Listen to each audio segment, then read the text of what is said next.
everybody, Yep. to our afternoon session. We're kicking off with Chief Graham and our police department. Outstanding. All right, we're going to start off with a little bit of update from the police department and some statistics and things that we started from over the last year. This is our uniform crime report, crime totals. This is part 1 crimes and part 2 crimes. Your part 1 crimes are going to be your more violent crimes, arson, rape, homicide, things like that. So last year we had 874 part 1 crimes and 1,308 part 2 crimes. Part 2 crimes are going to be your simple assaults, like breaking in a car, things like that. It's going to be misdemeanors. We actually had a pretty good drop last year from that, from 2023, and we're still below the 5-year average. We also did 404 arrests and 83 DUIs over the last year. One of our goals is to increase the DUI enforcement. We've now got some of our traffic folks that are full staffed out there, so we're going to see if we can increase that. Calls for service by year and how initiated the 5-year trend. We are about even with last year. The red represents our citizens or our 911 calls, so we're down just a little bit in our 911 calls, but our officer-initiated calls are up a little bit, and we're still below the 5-year average of 51,000 a year. And we all know that our number one thing here in Huntersville that we deal with is traffic. Traffic crashes by year, we have been steadily increasing since 2020, which I know that's a COVID year, so that's kind of an anomaly. But currently we are 44.25% up from 2020, and we're gained 3% from last year and then 8% from the year before that. So traffic is a huge thing that we have to deal with, and that's something that we're going to try to address here as we go through this process today. Next thing update is our North Mecklenburg Magistrate. This has been a project since probably the day I walked into the police department. We've always needed someone on the north end as well as they need somebody on the south end as well. It is really hard for our residents to travel from Huntersville all the way downtown Charlotte, 24 hours a day, 7 days a week. If it's during the day, traffic's horrible. And then you have to wait in line down there for a magistrate, so it is a lot better for our residents as well as our officers on this end of the county to have someone. So we have met with the court officials and the chief district court judge. We met with the original judge, and then we have a new district court judge that took over, Judge Wiggins. I've actually met with him, and I have also talked with the district attorney last week, and we're trying to get this back on track. We've got a space in the front of our building that we were going to blow one of the walls out and see if we couldn't put the magistrate's office in there. But right now we're currently in a holding pattern doing to hiring magistrates. They're having a hiring problem just like every other law enforcement agency across the nation is the same situation no matter where you go. And we have still reached out to the courts and the judge. We've not heard any new information from the timeline from the judge, but we're hard and heavy on that, so don't give up hope for that. All right, recruiting and the board worked hard over the last year to improve the pay structure, and we're absolutely thankful for that. In 2023, we lost 8 sworn positions and hired 17. And as this time last year, we were full staffed.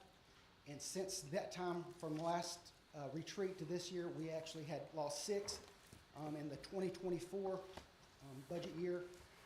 And, the 2025 budget year, and we're on 26 right now, so we've lost 2. So that puts us 8 down for the past year. Those include retirements. We had 4 go to Mooresville, and we had 1 go to Mecklenburg County ABC. And then we're nice enough to get 10 positions, so that puts us a total of 18 down.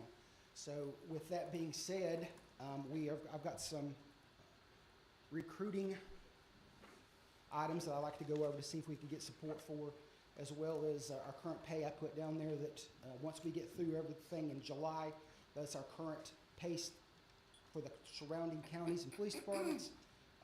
We're still above a few of them. You hear a lot of rumors and scuttlebutt about the new pay schedule coming out, but we'll address that when it comes that time. All right, shift differential is a recruitment tool, and I've put this in here, and it's probably a plain definition of this, but folks here as well as folks at home watching want to understand what this means. A shift differential is a company's compensation plan for employees who consistently work non-standard hours such as night shifts, weekends, so on and so forth. And we all know as law enforcement, we're all required to do that. We've all done that from the time we started, and at different times through our career. If you get promoted, you're probably going to go back and work nights, things like that. Eligible, specify which hours are eligible for shift differential. This would include our employees that are assigned to work from 6 p.m. to 6 a.m. only. A lot of folks do mid-level shifts as well, but my proposal would be just for the folks working night. So you're going to have one full-time shift that works nights all the time, and then you've got the other 2 shifts that are rotating, so they would work nights half of the time.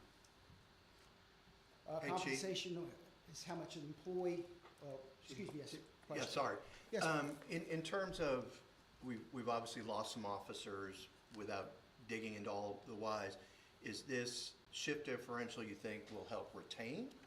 Is that, I mean, are we losing folks because of the shift differential? Are we? I'm hoping it will do both. I'm hoping it will help retain as well as entice folks to come here. Our applications are way down. Generally when the economy's good and everything's going great, your application for law enforcement go down. You know, we've been fighting pay and benefits for years. Our benefits here are wonderful. I think our pay is good, but that is something we're having to do. So any little bit that we can get for the compensation or benefit would be greatly appreciated. Gotcha, thank you. Sure. So compensation in turn how much an employee will receive a working shift can be calculated a percentage or an hourly rate. We would suggest a specific dollar amount that would be added to an employee's rate for every hour they work during the night shift, or 1 extra hour pay for a 12-hour shift. And I've listed out some current agencies that are already doing this. Kannapolis PD is $2 an hour for a night shift. Asheville has a drop-down thing. They do $2 an hour. CBD is 2.5. Sheriff's Department's $1. 5% for Gastonia. Even Davidson, Catawba County Sheriff's Office, $2. Statesville's $2. And then we've been in contact with Mooresville, Union County, Salisbury, Kings Mountain, Monroe in the last 4 or 5 months, and they're all have presenting the same thing for their board as well. So this has become a pretty basic thing that a lot of agencies are doing. So for those that are the percentages, do we actually know what that equates to? I would not do a percentage. I would do, because then you're going to be paying your sergeants and your lieutenants more than you would pay your officer. I would do an hourly rate. An officer works 2,180 hours a year. So you're talking about $300 per officer per year. So you'd actually be doing 2 shifts. It'd be twice that. It would end up being about $57,000 a year for $1. So it'd be $114 for $2 for every officer that works nights. And that would just be for patrol folks. I don't have any plans right now for adding anybody like that. If you get called in for a special duty or something, you're not eligible for that. This would be folks that work consistently on a night shift. That's a great question. Anything else? All right. Civilian traffic crash investigators.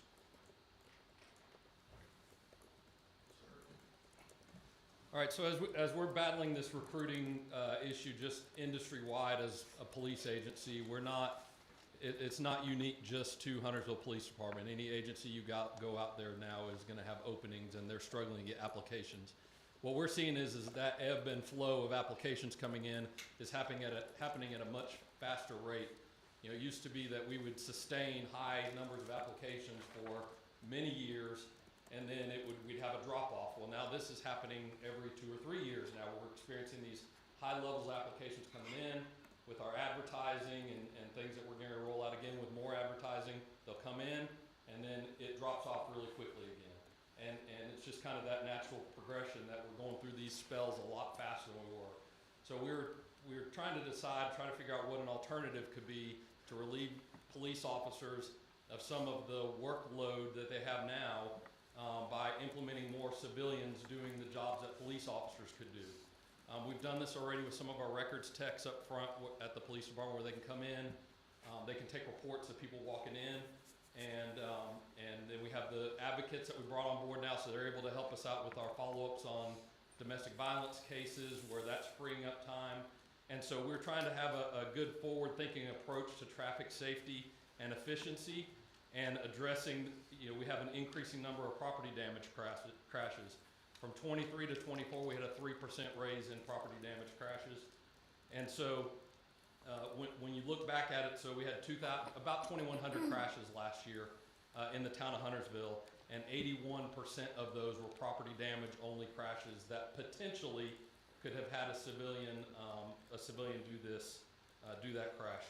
And so as we look through this, kind of the role that we see of this is that they would handle property damage only crash investigations. They'd write the reports and manage scene documentation. But we also see another portion of this where they could help us out with our enforcement of local ordinances. I know parking is a big deal in like Burkdale Village right now. Parking's a big deal. And our officers being tied up on calls for hours, crashes for hours, they don't have the time to go and be proactive in areas like Burkdale to issue these citations. But if we have these folks relieving that duty of the officers having to do these property damage only crashes, that will give our officers the opportunity to free up some time to do other enforcement as we see come along. Traffic control, again, this would be people that they could come out, for instance, Chief and I went out, we had a fatality on Beatty's Ford last week. We had 6 officers tied up on that scene. 3 of those were traffic officers working the scene and doing their reconstruction. 3 of them were officers sitting at an intersection blocking traffic. This is a perfect scenario where we could use a civilian traffic investigator to go out, free up those officers, and give that time back to them to be able to go out and do more proactive policing. And you see point number 4 there is it allows the officers to focus more on handling the serious crashes and the actual enforcement, and then also just the calls for service in general. Some of the benefits that we see coming from this is that they can the officers will be able to increase their concentration on high priority incidents. There's a note there that an average crash scene, an officer is on that crash for an hour on average. A fatality, they're going to be there for hours. So one officer working a crash, you see we had 2,100 crashes last year. You just also heard that officers work about 2,100 hours a year.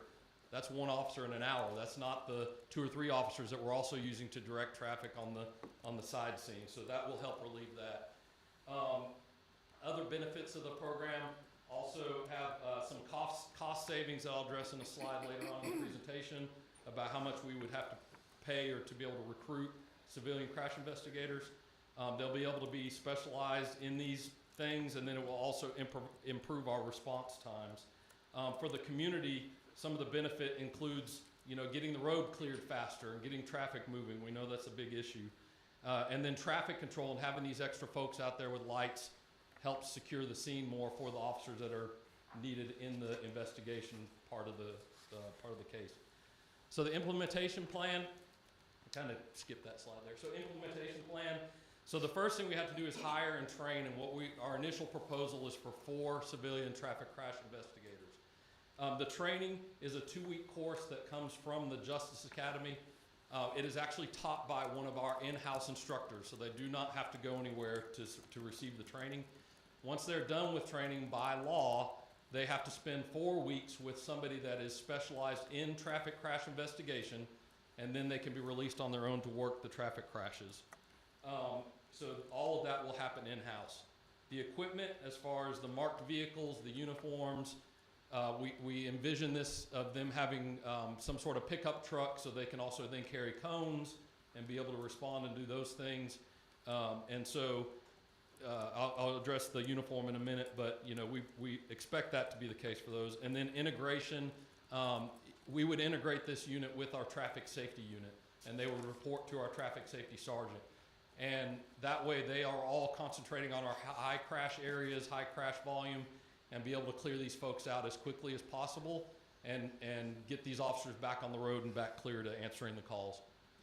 You'll see in the PowerPoint, I'm not going to click on the no, we're not. Okay. So I'm not going to click on the slide specifically, but a couple things I want to point out is that these are 3 of the agencies that are actively doing this program. Greensboro PD is doing this, Wilmington PD is doing this, Raleigh PD is doing this. Of note, though, with Wilmington, North Carolina, they actually started a pilot program in 2008. They were authorized by the North Carolina General Assembly to conduct civilian crash investigations in 2008, 17 years ago.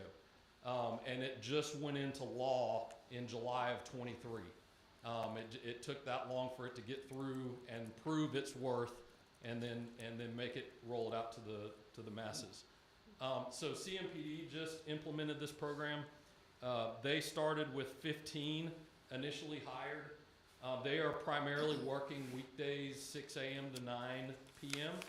And that probably is not much different than what we would do.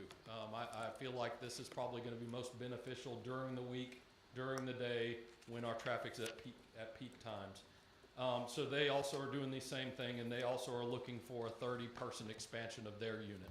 So it just kind of gives you a gauge of where this program could go.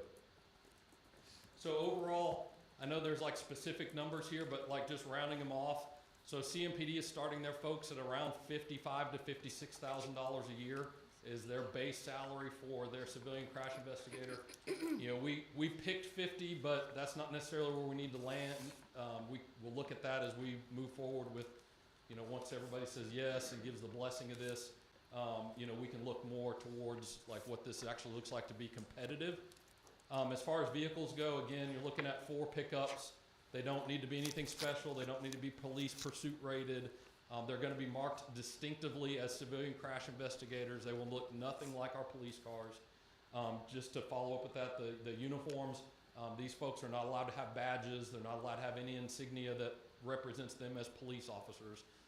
It will just take some time to educate the public in their use and what that purpose is in the moving forward. Training would just be funded through our current existing budget. We can absorb that. Can I ask a dumb question about this? We'd still have to hire additional people. So we have to hire police officers, or we have to hire civilian investigators.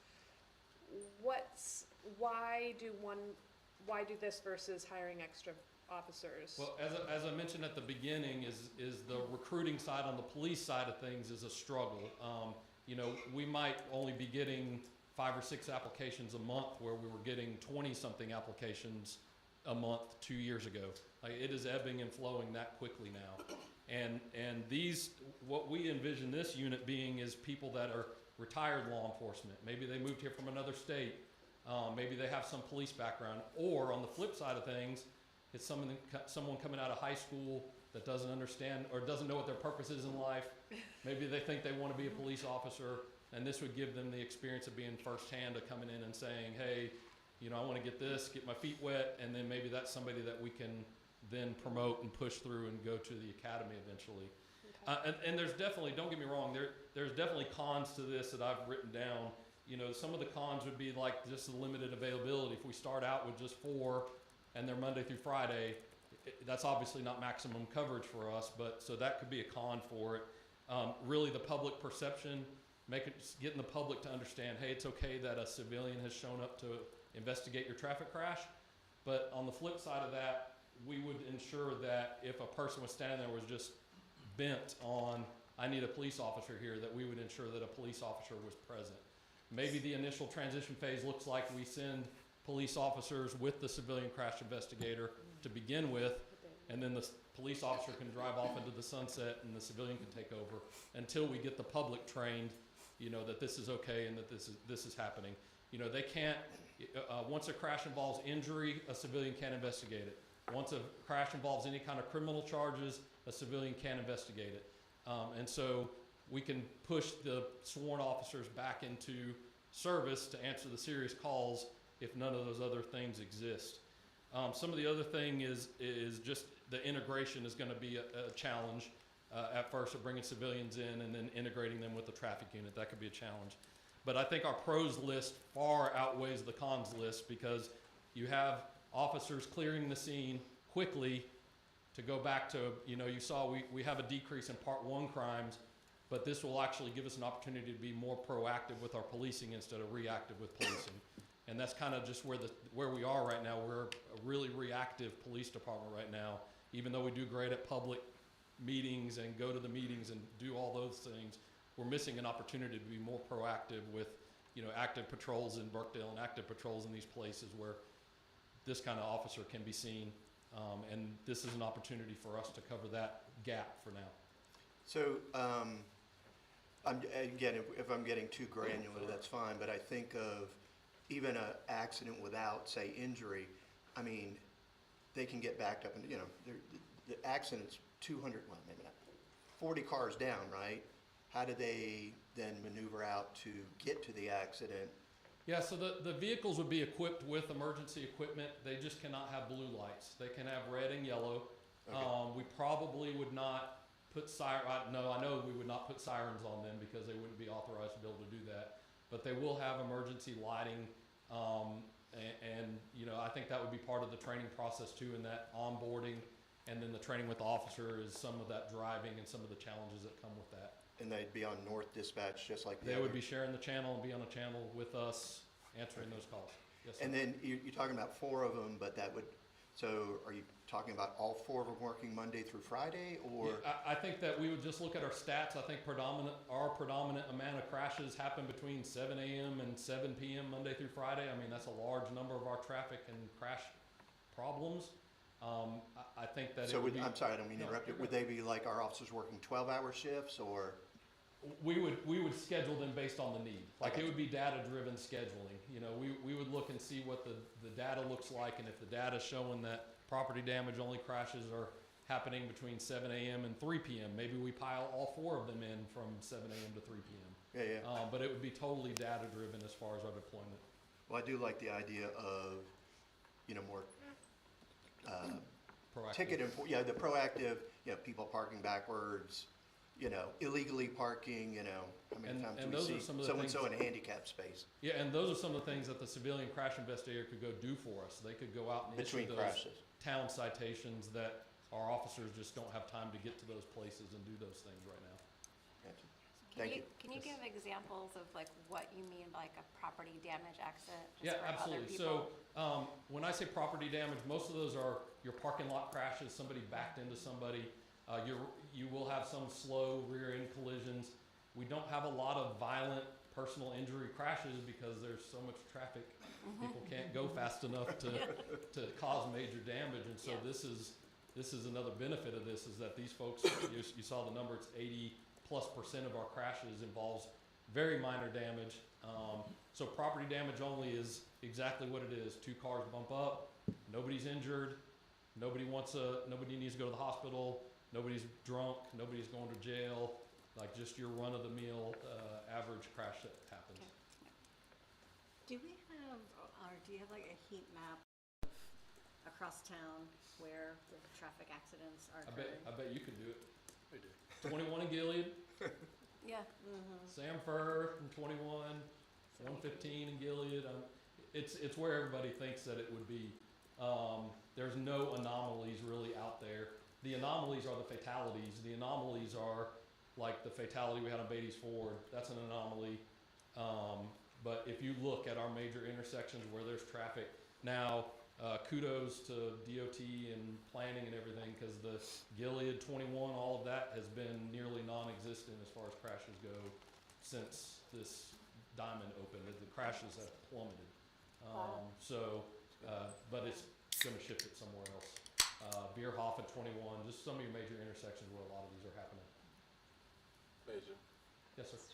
with the case study, with the other cities or towns that have a civilian patrol, do you know if there's a morale issue? Because I'm looking at $50,000 for them to do this role, and our police officers at $54,560. So like $4,500 difference in what an officer would do versus someone that is just doing traffic. Yeah, I think what I said earlier, like, you know, we're trying to land on what we think is appropriate. I couldn't speak for those other departments. I don't know how that impacts between the pay parity between that staff or the others.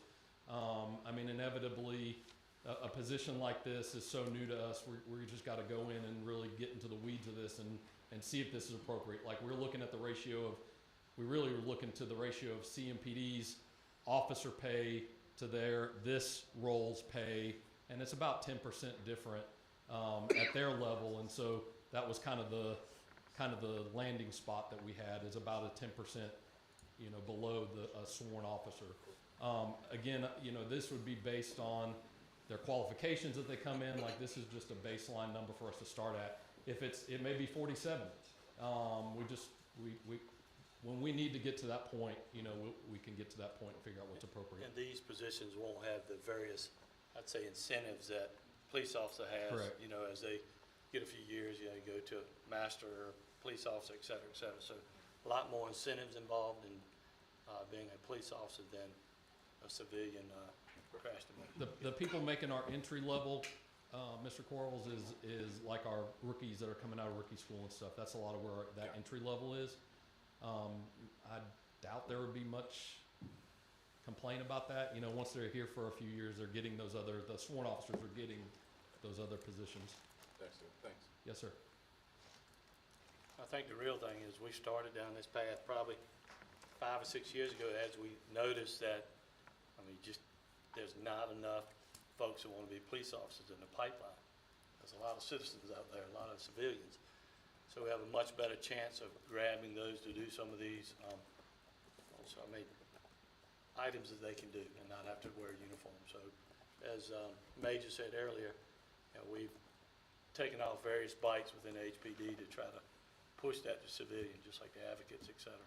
So Well, it would be interesting, you know, maybe, as you say, retired police officers or those with that sort of law enforcement experience are like, I don't really want to get out there and mix it up, but I've done this for 30 years and 20 years or whatever and would be well qualified to I do just it. spoke to Collins the other day. He came by and said, we need to I was hire you thinking of back him in for the particular. eighth time. Now, whether he'd do that, but I did mention it to him actually.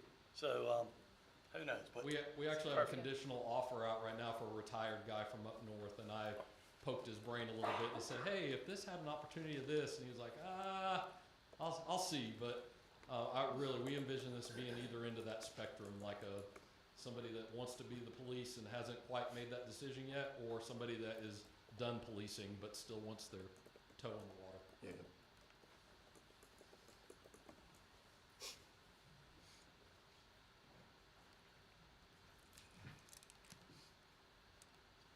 All right. Victims Advocate. This is a planting the seed. We're going to need probably another Victims Advocate in the near future. This is not necessarily an ask for this minute, but I wanted to go ahead and put this in your brain and let you start thinking about it. We currently have 3 advocates and a supervisor on board. One of the 3 has not started yet. We had some folks leave at the beginning, and a supervisor leave, so we've been round and round with that. But over the last 11 months, these, actually 2 young ladies, and then the supervisor's done a little bit, is 365 requests for assistance, which is outstanding. They've got some good success stories with this. The top one, I won't read it out to you, but it was a woman that was assaulted and strangled by a boyfriend. I got overheated. You got overheated, Larry. Yeah, I need to go get my fan out of the room. Can they still see online? Yeah. Does everybody Okay. have the slides? Because Right. I'll read this out. I'll make Keep sure rolling. that you see it. Yep, we can all see. Gotcha. All right, the woman that was assaulted and strangled by her boyfriend, they had a hard time getting her to understand the severity of the injuries. Where they were able to get her to go get a protective order for secure temporary housing, and she was injured pretty bad. So the victim response team actually got her to go to the doctor doing a CT scan, and come to find out she had fractured C7 and a vertebral artery dissection, which is a tear of the inner lining of the vertebral artery that can lead to a stroke. So literally, them talking her into the hospital, going to the hospital and getting her some help probably could have saved her life. I've got a myriad of list of stuff that these young ladies or this response team is doing. They also not only do that, they also do a lot of our outreach. They had their first annual Christmas giveaway. They were actually able to find our 9 families and help 17 kids during the holidays, which is a wonderful thing. And so what do they do on an average day? If you take the red portion there, communication with victims, phone calls on scene, and emails, that is their major job that they do, and that's currently what they're spending most of their time on. And when they're not actually talking to them and preparing their cases, they're actually going to court with them, which would be the next 20% in the yellow. The physical accompaniment, that's court, Safe Alliance, hospital, police department, things like that. Officer detective collaboration and updates, that's the next 20% in orange. That is going back and doing supplements on these cases, meeting with the officers, going back out for checkups for the families, checking on the kids, things like that. And then coordination, referral of resources, Safe Alliance, emergency housing, safety planning, so on and so forth. And then the training and the drafting of standard projects is about 8%. And then the other 7% is community engagement. And that's when they're out at National Night Out, the community awareness, Huntersville Cares, Hello Huntersville. They're going to all those events as well, setting up displays, trying to get the word out that we have this resource. And every day they're getting more and more involved. They are averaging about 44 cases a month for the two of them right now. And you say, well, that's not a lot, but it's kind of like having a DSS case where that case doesn't go away at the end of the day. They're carrying that caseload. And they're actually also just taking the more severe things right now. They're helping everybody, but they may shift those off to Safe Alliance or somebody else instead of keeping the case yourself to make sure they get the resources. So they're helping the citizens, absolutely, no doubt about that. But we could probably be a little more involved in the future with that. So that's something that we were going to need in the future, I'm hoping. That would give us four victims advocates, and then we'd probably split those up, and each one of them would have a particular portion of the town, and they would be responsible for that, start building the community engagement and relationships, and get to know the families in your area, and have a more one-on-one personal relationship with these folks. So do you feel with the addition, the workload, I mean, obviously more people move here and I get that, but we're good for a while type of thing? Yeah, as it stands right now, the third person's gonna come on any day. I mean, it's probably by the end of this next month, she should be in the office working, probably sooner than that. And then what I'll probably do is look over the next few months to see how that goes. Can we make it another year? Probably. Try not to work them to death, but that is something that if this continues to be as positive and grows as fast as it is, this is going to be something we're going to want to add to. Absolutely. Thank you.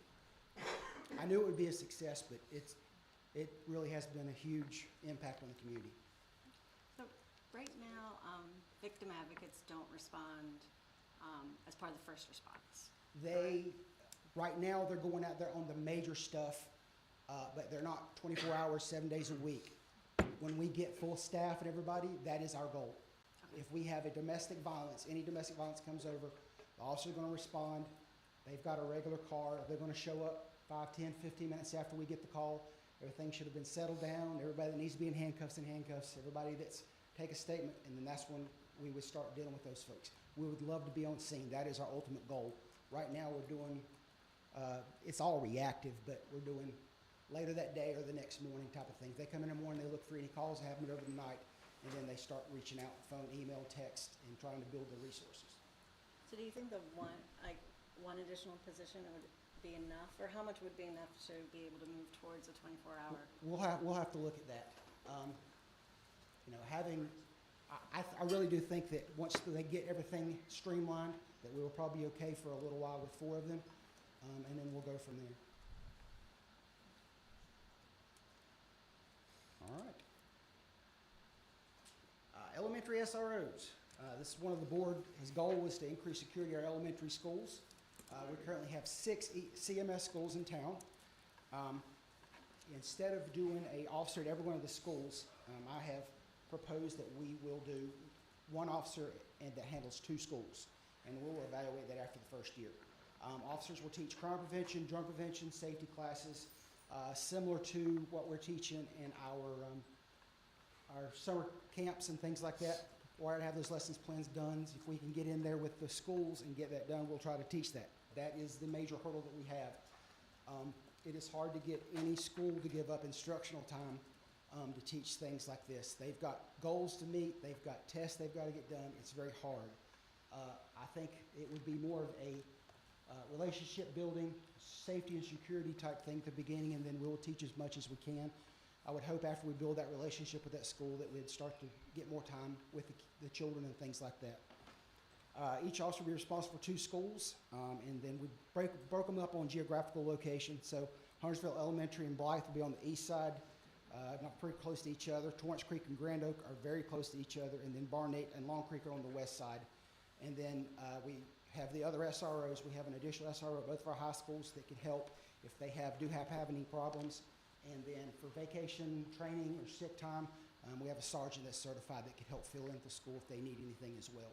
So we have a backup plan for that in case we have problems getting someone there for a particular day. This is once again a rough estimate, and our starting salary is $54,900, so it's $55K salary. The officers going in there would have some experience, but we would replace those officers with new officers, so that's why we would use the $55,000. And benefits, that's for 3 officers. Vehicles, total cost, and then once again, the training would be funded through our existing training budget. They would have to go to the North Carolina Justice Academy, whether that's in Salemburg or Edneyville, to take a class, and then they have to do yearly in-service to keep that certification. So the state's pretty strict on that. So it does take a little bit of in-service training, which is we'd want them to do. We want them to be as well prepared as possible. So, yeah, Chief, so if we're down, what was it, 16 or 17 officers? Yep. If we're having, you probably Go ahead. figured this question was coming. So if we're struggling right now to get the 17, 16, we now, The way I would approach that is that when we did our last SRO opening, we did not have very many people that put in for that. So we would target already certified SROs and hire them in to work the schools. So I So, think that Chief, would, you're if saying you would hire an officer and bring them in specifically for that, you're gonna be a lot better than hiring somebody that they know they're gonna have to rotate and work nights and things like that. Yes, ma'am? this might be a specialty that somebody, you would recruit for it specifically as opposed to a Absolutely. patrol officer or detective. Absolutely. gotcha, thank you. So are we gonna be able to hire them? I don't know. But that's what we would try to do. I mean, I think we'd have a better chance of finding someone that's gonna come in, that's already got the training, that already got the certification, that's working at a smaller agency that can make more money and come here and have a bigger impact in elementary, guaranteed, Monday through Friday. I think you got a better chance of finding someone to do that than you would hiring that's gonna go straight to midnight. Okay, that makes sense, thanks.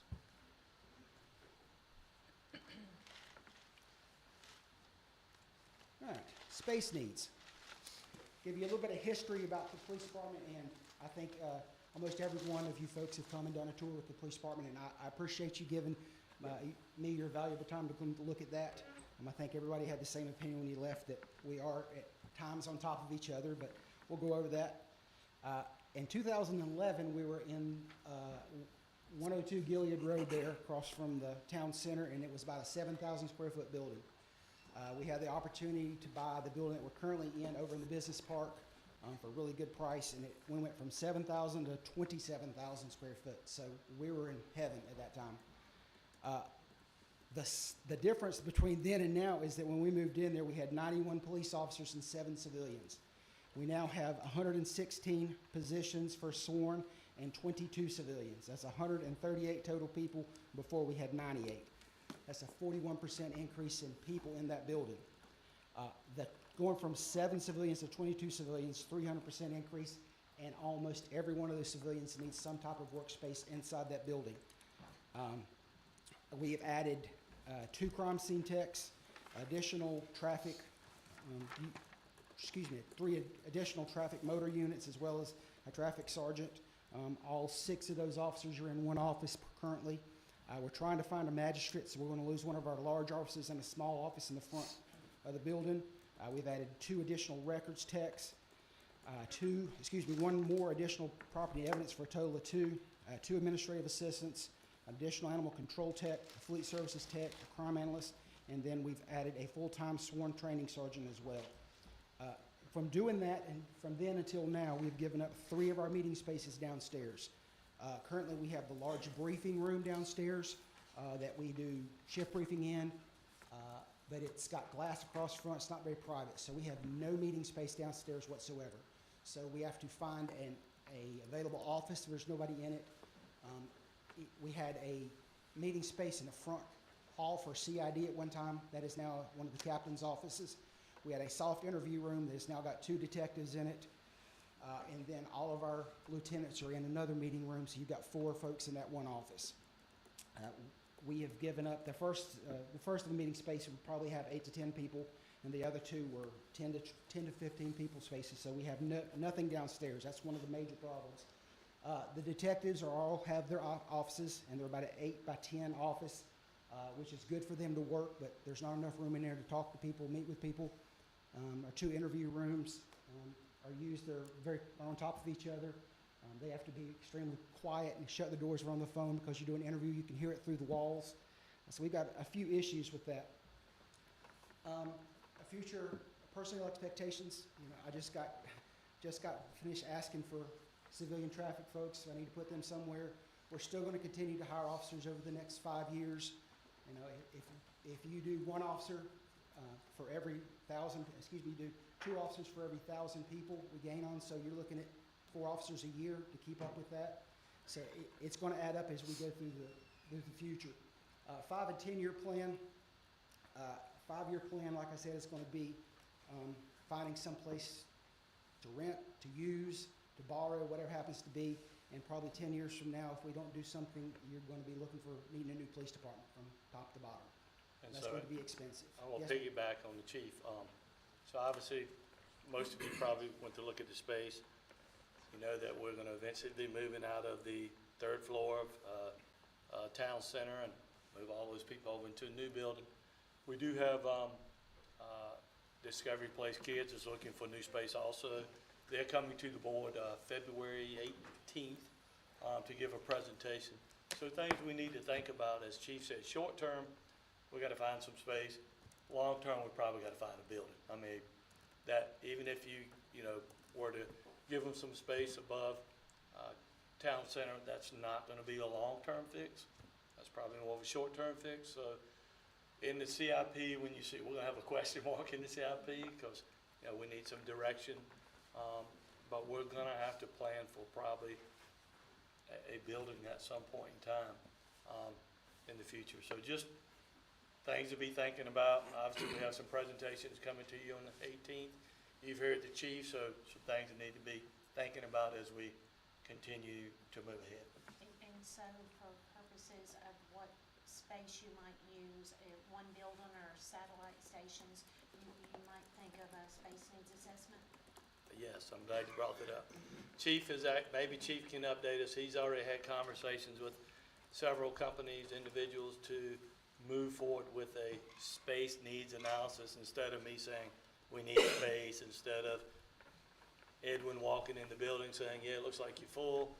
We actually will have something that we can show you, just like we did with the new town hall. We did a space needs assessment to show that we needed more space.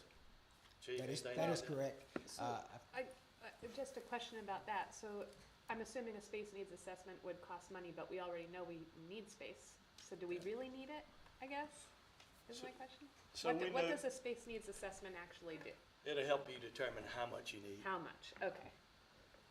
All right. I've actually spoke to 2 different companies to do that. One will be there tomorrow while I'm here. They're just going to come and walk the building and then use blueprints and things like that they currently have.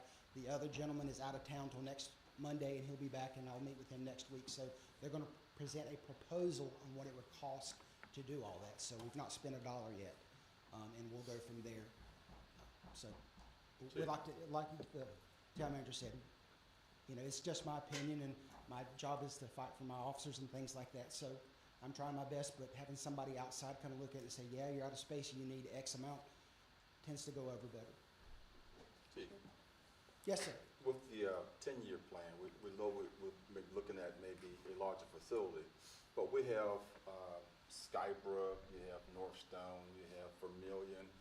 Have you ever given thought to putting satellite precincts in those areas to cover the entire Huntersville? Absolutely. I've had conversations with the town manager as well as some other folks, fire chief. When they build Station 2, Station 5, that'll be a good opportunity for us to put a couple offices, some meeting room, community room, things like that in those as well. So that would be short term as well. Those are actually probably long term. It'll take, Yeah.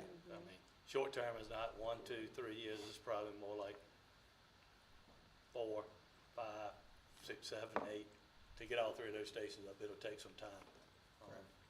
So we'll have to, within the next year or 2, we've got to start finding some space for PD. Not saying we need 20,000 square feet or anything, but the space needs is really going to allow us to say, do you need a 50,000 square foot building? Do you need I think more like 24,000, but, you know, what do you need? Is it 50, is it 80, is it 40? I don't know. And these folks may come in and say, yeah, if you do annexation spots for that like that, then you'll be okay for a while. That's another good benefit of having these folks come and look at it.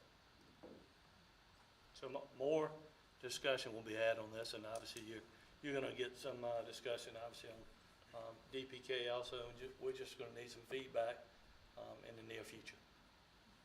Could you take a minute or two, because I know when I came out to get the tour, and I had moved here in 2011, and I believe, what year was it that you moved into the building where We you're moved in currently 2012. We 2012. started construction in 2011 to upfit it. So I feel like some people, like that doesn't feel like a long time. Can you give a bit of a history of why, or you know, how we ended up with that building, and you know, that maybe it wasn't always meant to be a 50-year solution, Sure. or you know, something like that. When we were in the smaller building of 7,000 square feet, we had a proposal to build a brand new police department. It was price tag of about $16 million at that time.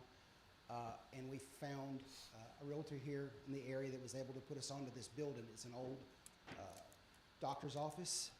It was set up, had a lot of offices already set up for patient's room. We went through there, gutted a few spots, rebuilt the interior, and actually made it a very good possibility for that time. So we got it extremely cheap price at that time. So we were in for less than a third of what it cost to build a new one. So, and still this day, I tell you, that was probably one of the better financial decisions we made. And so it's time to spread our wings a little bit and try to see if we can find us someplace better. And the building's fine. The building itself is nothing wrong with it. We're just sitting on top of each other. Barry, don't you have some site limitations too, as far as any expansion? Absolutely. We are landlocked, and I mean by that is behind us you've got the watershed. The land back there won't perk. The building that we're sitting on had to have pylons drove into the floor to be able to be stable enough to do that. Parking lot on the north end, or excuse me, on the west end is a creek there that's protected. We have nowhere to expand whatsoever. The building's not set up to have a third floor. There's several problems. That building's not going to grow anymore, no matter what. You know, it is what it is. And you currently have some off-site storage facility for like property evidence and We things do. like that as well, right? Currently, we're renting two spaces, storage facilities, and paying that a monthly fee, as well as when we built our facility over at Siegel, we've got a lot of our extra equipment. We do our car upfit and, you know, repairs, not the maintenance of the vehicles, but lights and siren and things like that over there. And so we put as much stuff over there as possible. Currently, the property and evidence room is full. We've got it, we're starting to stack stuff in boxes around the corner, so we're needing to actually take part of our upstairs area to expand that to be able to keep up with our property and evidence. We're meeting with the district attorney as well, trying to get rid of as much as possible, but some things you have to keep. Certain felonies, you have to keep the evidence for 25 years and things like that. So there's a lot of laws and rules and regulations go into that we just can't get rid of but a certain amount of evidence. And this won't be a cheap fix, I can tell you. Anyone else? I have a question going back to earlier stuff, not on space needs, but I was curious, we've lost several officers. Last year, we had done a pay increase and with the hopes of staying, didn't we, to stay on track with the competing places. Where are we losing them to? Do you know? Well, currently, we lost 4 to Mooresville, and 1 to the ABC and 1 to Cabarrus County Sheriff's Office. Cabarrus County Sheriff's Office and the 4 that went to Mooresville, their pay was a little bit higher than what we are, but you wouldn't think it would be enough to draw somebody away. And what they've told me, they've told in the exit interviews, they've told their supervisors. So I've heard it from several different people, so I don't think they're just telling me specifically.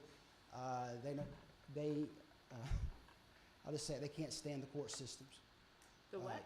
The court systems, things like that, the In magistrates and the Mecklenburg judges. County? In Mecklenburg County. Yeah. You go to We Mooresville and you can't. arrest somebody and they stay in jail. They don't beat you back home. It's very disheartening for our officers in that point. The district attorney's office is great. I met with him, like I said, the other day, and, you know, we were talking about caseload and things like that, and judges that'll come and say, hey, I'm only doing 20 cases this week, and, you know, it is what it is. The magistrate, you know, they're giving low bonds. Sheriff's cutting them loose. There's a lot of issues there that they feel like they're beating their head against the wall. And then we've talked to them after they left, and they're much more satisfied. And some want to do I can't more fix that. activity. No. Some want to do more activity. Absolutely, yeah. Some's wanting more running and gunning, which we don't do. They have a liberal chase policy and things like that we don't. We don't have the space to chase cars for stolen vehicles or shoplift or anything like that. So that's attracting a lot of our younger officers. Every one of them that left had less than 3 years experience. They want to be on like a TV show running around. So, I mean, it hurts. You know, it makes me feel bad about losing folks after we invested in them. I've had a lot of soul searching, but I don't know that I could fix the folks that wanted to leave, and I wish them the best. And I still today have no ill feelings for them whatsoever, but I don't think there's anything I could offer to keep them. Thank you. Good enough? All right, equipment needs. Anti-vehicle barriers, flock cameras, and our traffic cameras, and we'll talk about that. And when we get to the end here, I've got the video that everyone seems to enjoy every year about some of our crashes and things like that. Anti-vehicle barriers. It sounds very mean and nasty, but that's not what this is designed for. Anytime you have a large crowd of people there is a chance for someone to pull the suicide driver and drive down through there at your parades and things like that. These two photos you see here, the top one, the white, is a heavy-duty barrier that stops semi-trucks and larger. The one below that is, both of those are deployed by 1 or 2 officers. The ones at the bottom are much smaller, but they're easier to move around. You would move those out of the way, let folks through. You need a car in and out, but they also will stop trucks up to 18,000 pounds, which is a pretty good sized truck. They stop cars, motorcycles, and heavy trucks. One person install and dismantle. They're easy to use, and I'll go over here. This is the MBV3X is what I've looked at so far. That top picture up there is that actual same unit there with the truck, flatbed truck ahead of it. I've looked at it and would need probably enough to close down 10 lanes, and the reason I said 10 lanes is that there's actually more than that at Burkdale. It takes 7 of those individual yellow things to close 1 lane, and we've got 12 coming into Burkdale, so we still have to use cars to block some of the area. Cary, Charlotte, Mecklenburg, Greensboro, Hendersonville, Matthews, Morehead City, Weaverville, Davidson, all of them have the exact same units that we would look at.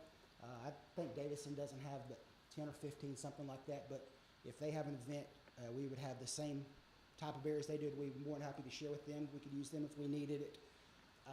The one at the top up here is much more sturdy. That's your bigger one. They're heavy. That's about 800 pounds, but it's bulletproof. So you'd put those out in certain areas as well. So there's a lot of problems that we would have to, there's a lot of problems that could be overcome by putting our barriers out there. It's one of these things that you don't need it until you need it.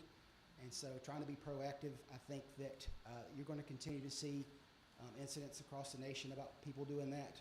Driving, hitting people. We had 2 in the last 2 months, something similar to that.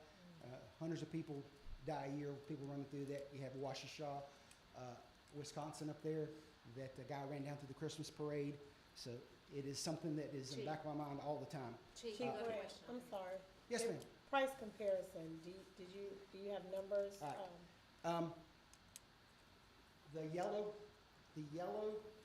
barriers, one of those, we take 7 of those and put it together so you can make it as small or as wide as you need it to be. So to do 7 lanes is 76 barriers. The trailer, delivered and everything is about $180,000.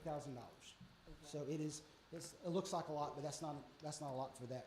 The one at the top, the white ones, you would not need nearly as many of those. And those are about $8,000 each. So And how do those get transported around? I mean, those are pretty big. I mean, they are pretty big, but they've got on the back of there's a hook. It comes with wheels. You click into it, you flip it back. It's they've got a way to do it. This is most of them set up. They actually fold up. The one at the bottom folds up, and everything works together so you can deploy it with one. You're supposed to be able to deploy it with one person. You And it said comes that's with big heavy 800 duty wheels. pounds. Yeah, it's got a drop trailer that comes with it that you just roll them off and roll them back on. So it's got a lot of things come to it. You would So- probably take 2 people to do those. So that one is 170, you said? Yeah, the one at the bottom is one on- 185. The one at 185 and the it top depends on how is- many we'd need. is We would eight. not need nearly as many for those, but they're about $8,000 each. Do you for them. have an idea of how many? Like, can you guess? I'd probably do another 8. 8?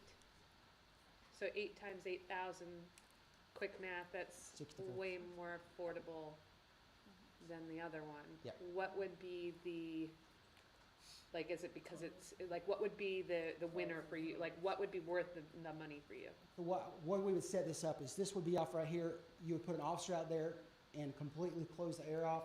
You'd put one of these up so people can walk past it with ease. Like if you put it there at the beginning of Burkdale or something like that, you'd put 2 of them out there. They're walking back and through and nobody can get through.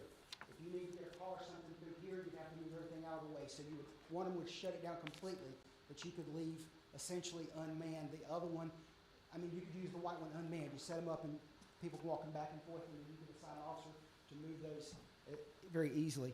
It shows down at the bottom right here. You literally, you pull the handle back, it pops up on the wheels that are underneath it, you roll it out of the way. And that's worth the money, the ease of use? Yes. So I'm sorry, you're recommending the yellow versus the white, or a combination of both? I would like to get both. Oh, Okay, that's, Okay. we're all getting a little yeah. confused. Sorry. I thought it was one or the other. Yeah, yeah. me I do too. They serve 2, the one at the top is, there's less of them, but they serve they can stop a larger vehicle as well as being bulletproof, and they're more easy to go folks to walk in and out of like a festival. So you'd put one at the road where people can walk past it with no problem. The other one, you would literally shut down the road where no one could get in there. If we could only do one, which one would you yellow. want? The The yellow. yellow. And we haven't put numbers to it yet. I mean, these are just, things that we want to bring before you. So we hadn't put numbers and how many we need, and I don't think there's a slide that even shows all that yet. Right. So yeah, are all well, of these called MVB 3Xs, or is there 2 different model numbers here? Yeah, it is the MVB 3X. It's the 3rd generation. That's why the 3X is. I have a video, but we can't get it to play right now. It's not integrated into this. At the bottom down there, I'll be more than happy to share that video with all y'all. Okay. I can send it to you in just a few minutes. But- I sent y'all a link to the video so you can check it out. Okay. But yeah, it opens with what you sent us. I have to say, I'm frustrated that our society is in a place that this is something, I absolutely do agree with you, it's necessary, it's frustrating that, it's a necessary. Disgusting. I'm curious, how many events, do Sorry. you think we would be using those each year? There you go. Oh, never mind. Well, these are the ones that we do every year. Hello Huntersville Music and Arts, Memorial Day Ceremony, Movies in the Park, Alacabusa, Veterans Day. We would use those around Veterans Park up there. Christmas tree lighting parade in Burkdale, our Huntersville tree lighting holidays. If we have an area that we use them for a 5K to start off or something like that, there's numerous places we could use this as well. So they would also be used at things like the Huntersville 5 and 10K and like some of the race events? Those start you said the Christmas one, is that what you said? Like the race, like the, Yes, absolutely. You know, if you have an area back here where everybody's staging, you could block off that road to keep folks from getting in that parking lot. So this trailer, does it carry both units? Just the one, just the yellow. Would there potentially be grants for something like this? Potentially, yes, it could be. And we, like I said, we've got to look at, are there other opportunities? Could we potentially use drug forfeiture funds? I don't know. Those are things we'll be looking at, we're just starting to look at these. Yeah. So Okay. we'll come back with solutions. Yeah, thank you. All right, flock cameras. We currently have 10 flock cameras. Flock cameras are your license plate readers. We have them around Burkdale area.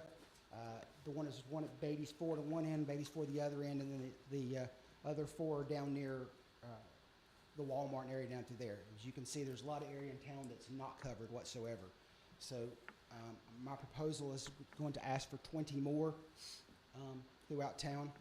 These numbers right here, that is a month's worth of tags in Huntersville.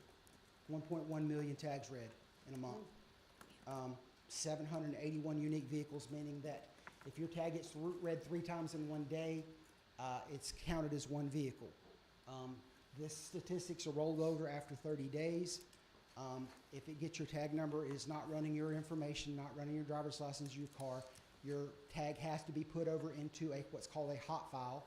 And so if you have a warrant, when you go into NCIC or DCI, it puts your name and tag number over there. All it's doing is checking that file. So we get a lot of people like, oh, it's reading my tag. Y'all have my information. I don't. I have your tag number. I'd have to go in and run every one of those manually. So it's just the folks that we're looking for. We have the ability to put in specific tags. Like if we have, Charlotte has a suspect vehicle for breaking and enters of cars or something. We could take that tag and put it in here. It would send an alert to our officers when that tag comes into town, and we could start looking for it. So it could be preventative as well as finding folks that are out there. Last year and one year. I'm sorry, before you go too far, there was one slide that with the cameras locations, what does the red mean? Well, that particular one is that camera needs to be, it was offline. Oh, okay, It's all it needs to be. It could be power issue or cellular or whatever it happens to be. But that's good, this- so it notifies you. This photo and was you- taken okay. a couple of weeks ago. Okay, thank you. 4,279 hot list alerts, 1,833 protection orders. That is not a reason to stop someone for a protection order, but if you've got someone that domestic violence that we talked about earlier with our victim's advocate, if one of the protection order comes up that's near an address of the victim, that's going to give us probable cause or reasonable suspicion to stop and speak with somebody. Stolen plates, stolen vehicles, warrants. The custom hot list is 100. That's the things that we would put in there, or Charlotte would put in there if we're looking for specific people that don't have a warrant or something like that. That would just be stop and interview, whatever happens to be. Sex offenders, gang members, missing persons. Goes down for any silver alert or amber alert. As soon as that's put into the system, it automatically gets downloaded our cameras.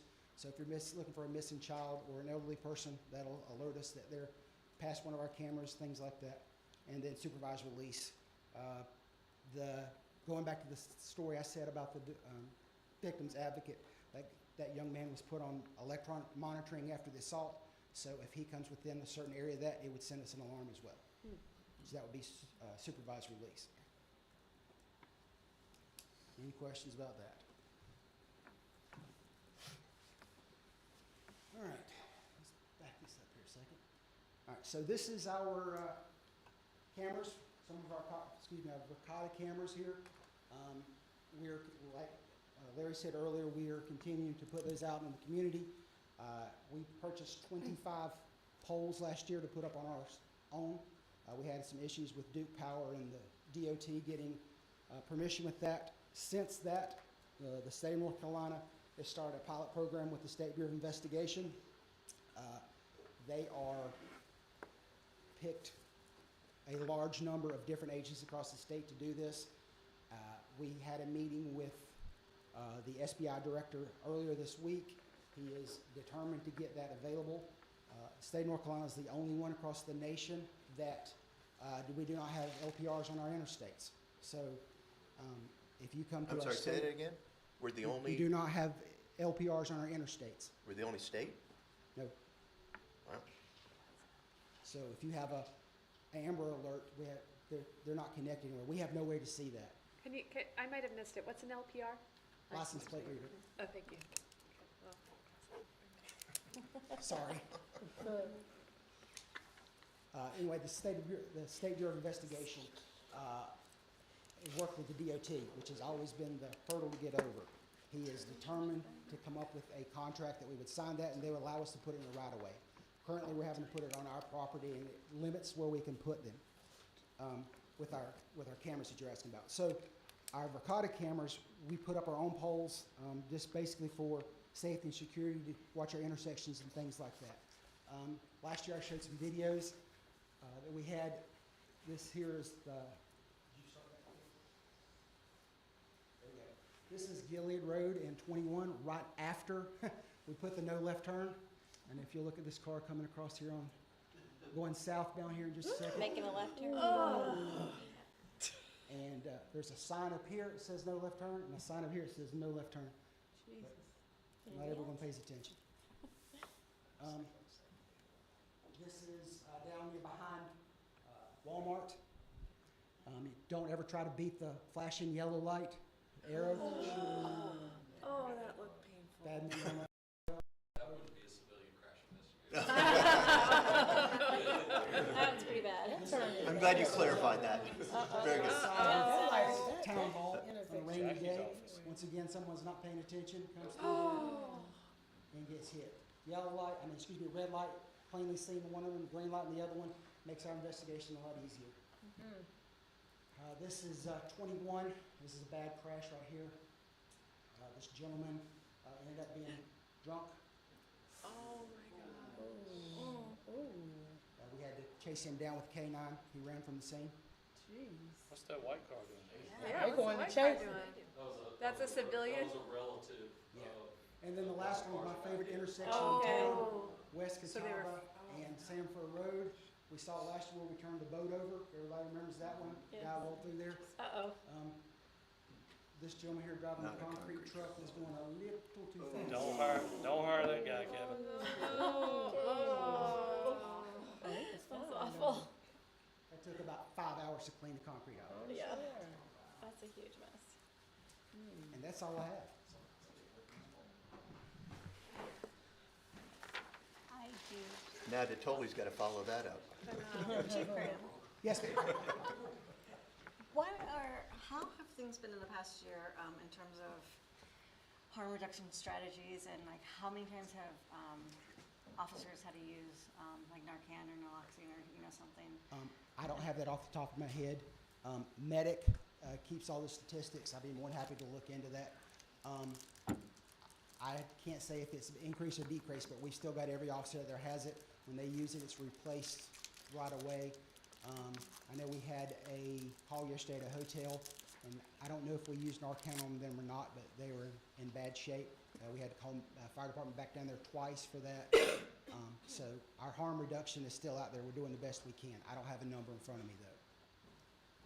Do you know if, and I don't know what the current laws are in terms of, I mean, I'm a parent of a teenager, friends with lots of parents of teens, and many of us have Narcan in our homes, just in case, because you never know. Are there the options to have like a community training with that available, especially to like parents and families of youth? Yeah, come on up here. We don't, So, I ended up on an organization out of Charlotte, Mecklenburg County Health, part of this opioid settlement that's happening. They're doing a lot of outreach. We meet quarterly in that group, and they've actually come up with this Overdose to Action website that tracks the overdoses in the county, and it is live, updated through medics numbers and medics responses. They're trying to bring on board like Charlotte's numbers and their response as well, but they offer the training. We would not offer the training. Medic or Mecklenburg County Health would have to come out to do the training for the folks, because the responsibility is on them. There's a doctor that would come in and can sign off on it, and then there's no liability on the police department. We could host Mecklenburg County to come and do something like that, but that's part of this opioid settlement, is the drug education. They've deployed free vending machines in a couple places in Charlotte that have Narcan, COVID, and prophylactics, all free of charge in the vending machine with this settlement, but they would be the ones that we would need to seek out to do the training. Okay, so have they started doing training? They haven't actually done the training. I think it's just in its infancy.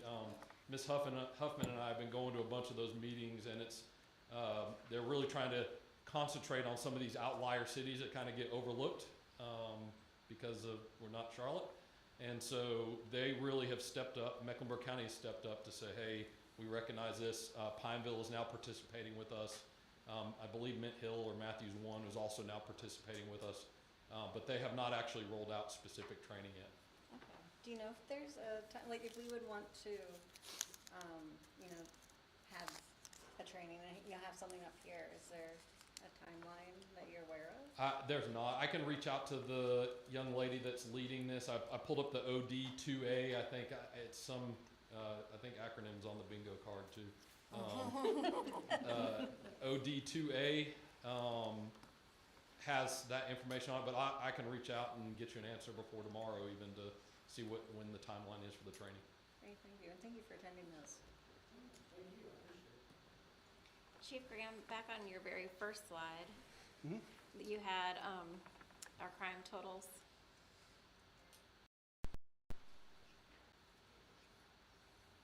Somewhere. Yes. And it said, and you kind of casually mentioned like thefts from vehicles was one of the main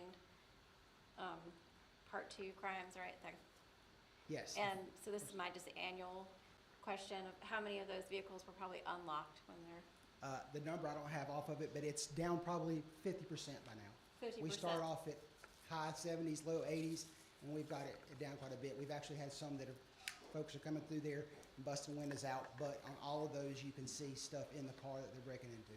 So If is you our lock your annual- doors and you hide your stuff, very, very low chance of someone breaking in your car. Annual reminder to everybody to lock your doors and hide your Yes, ma'am. stuff. Yes, And then I ma'am. noticed that the crime totals have gone down up there. Am I reading that right? Say that again? The crime totals have gone down from Uh, 23? Yes, yes, ma'am. Okay. Just, Significantly. yeah, just making sure.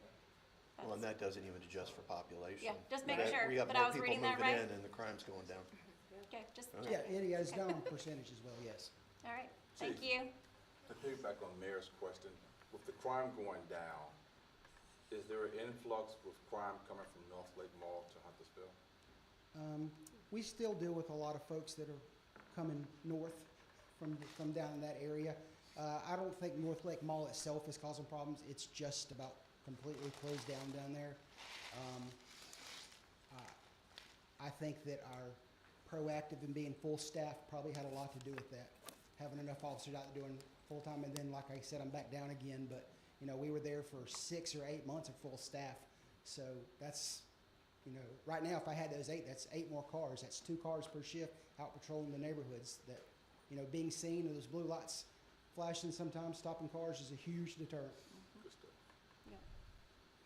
All right, thank you. All right. Thank you, folks. Thank you.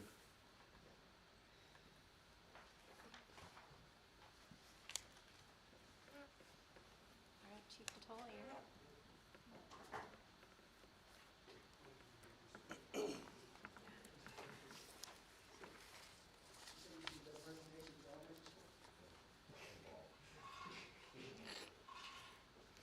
Be nice to each other. Yes, Mom. Push-up competition.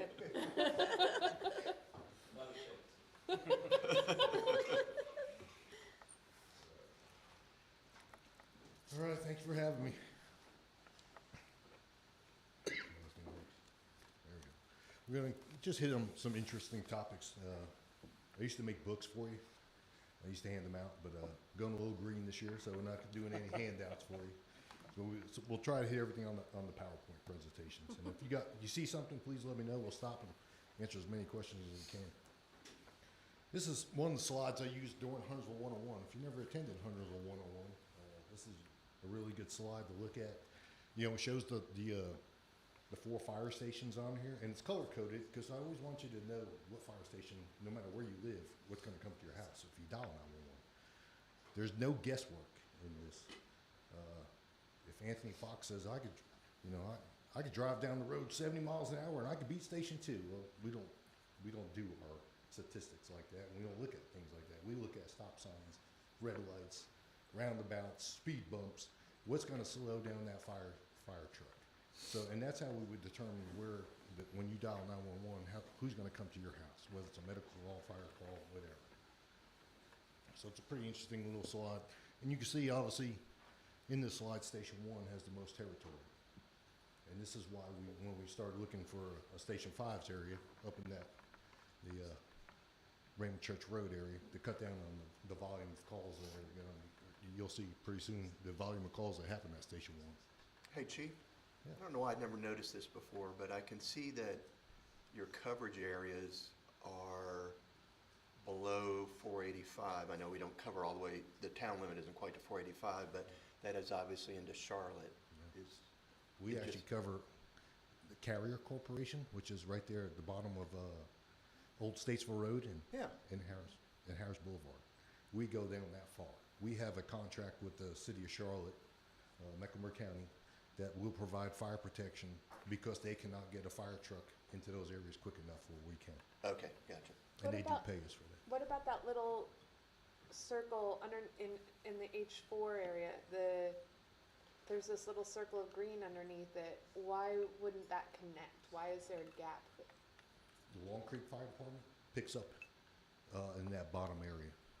But why do we have the circle? That could be just you talking about the little light green area in a, Little box. that's Yeah. a I'm box? just calling it, sorry, you're talking about this right here? That, yeah, Yeah, Yeah, this that's little the area bu- we annexed over there. Yeah. we annexed it. Okay. Maybe it is. Because we don't own the rest of it. The rest of it's not annexed in. Yeah, it could just be where It's highlighted probably not an annexed area. People don't want it. parts of the annexation. One of you have asked the police department about a heat map. Yeah, this is something we use all the time, and every time an incident hits that 911 system, it creates an incident number, it creates an address that we go to. I broke down the response areas, by the station, but I also wanted you to see where the volume of calls is happening. Obviously, there's some, 2 or 3 red spots on here. Borden Street, if you know where that is in the business park, there's a rehab center there. If you break your hip, break your leg, you go to rehab, they keep you there, they try to, sometimes it doesn't work out, and you gotta go back to the hospital, well, they call a fire truck. Anything that has to do with sometimes a medic truck, maybe we don't need to be there, but sometimes we do. We even get cardiac arrest at that location, so it does get a high volume of calls. The other red spot that you see is I think more of a retirement center off Ransom Road. 16515 Old Statesville Road, right across from Primal, is another hot spot that we go to a lot. As the 55 and older communities are being built larger, we spend a lot more time on it. Any questions on this? Calls for service. The call volume has gone up this year. You'll see that it went from 5,000 up to 6,031. So it has jumped up a little bit. As the police department says they're going on more wrecks, well, we join them on those wrecks. So that adds to the call volume. We don't know every year how long, it might be a busy year on the lake. If it's a hot summer, we're out there every Saturday, Sunday. A lot of things happen that don't make the news, but we're out there.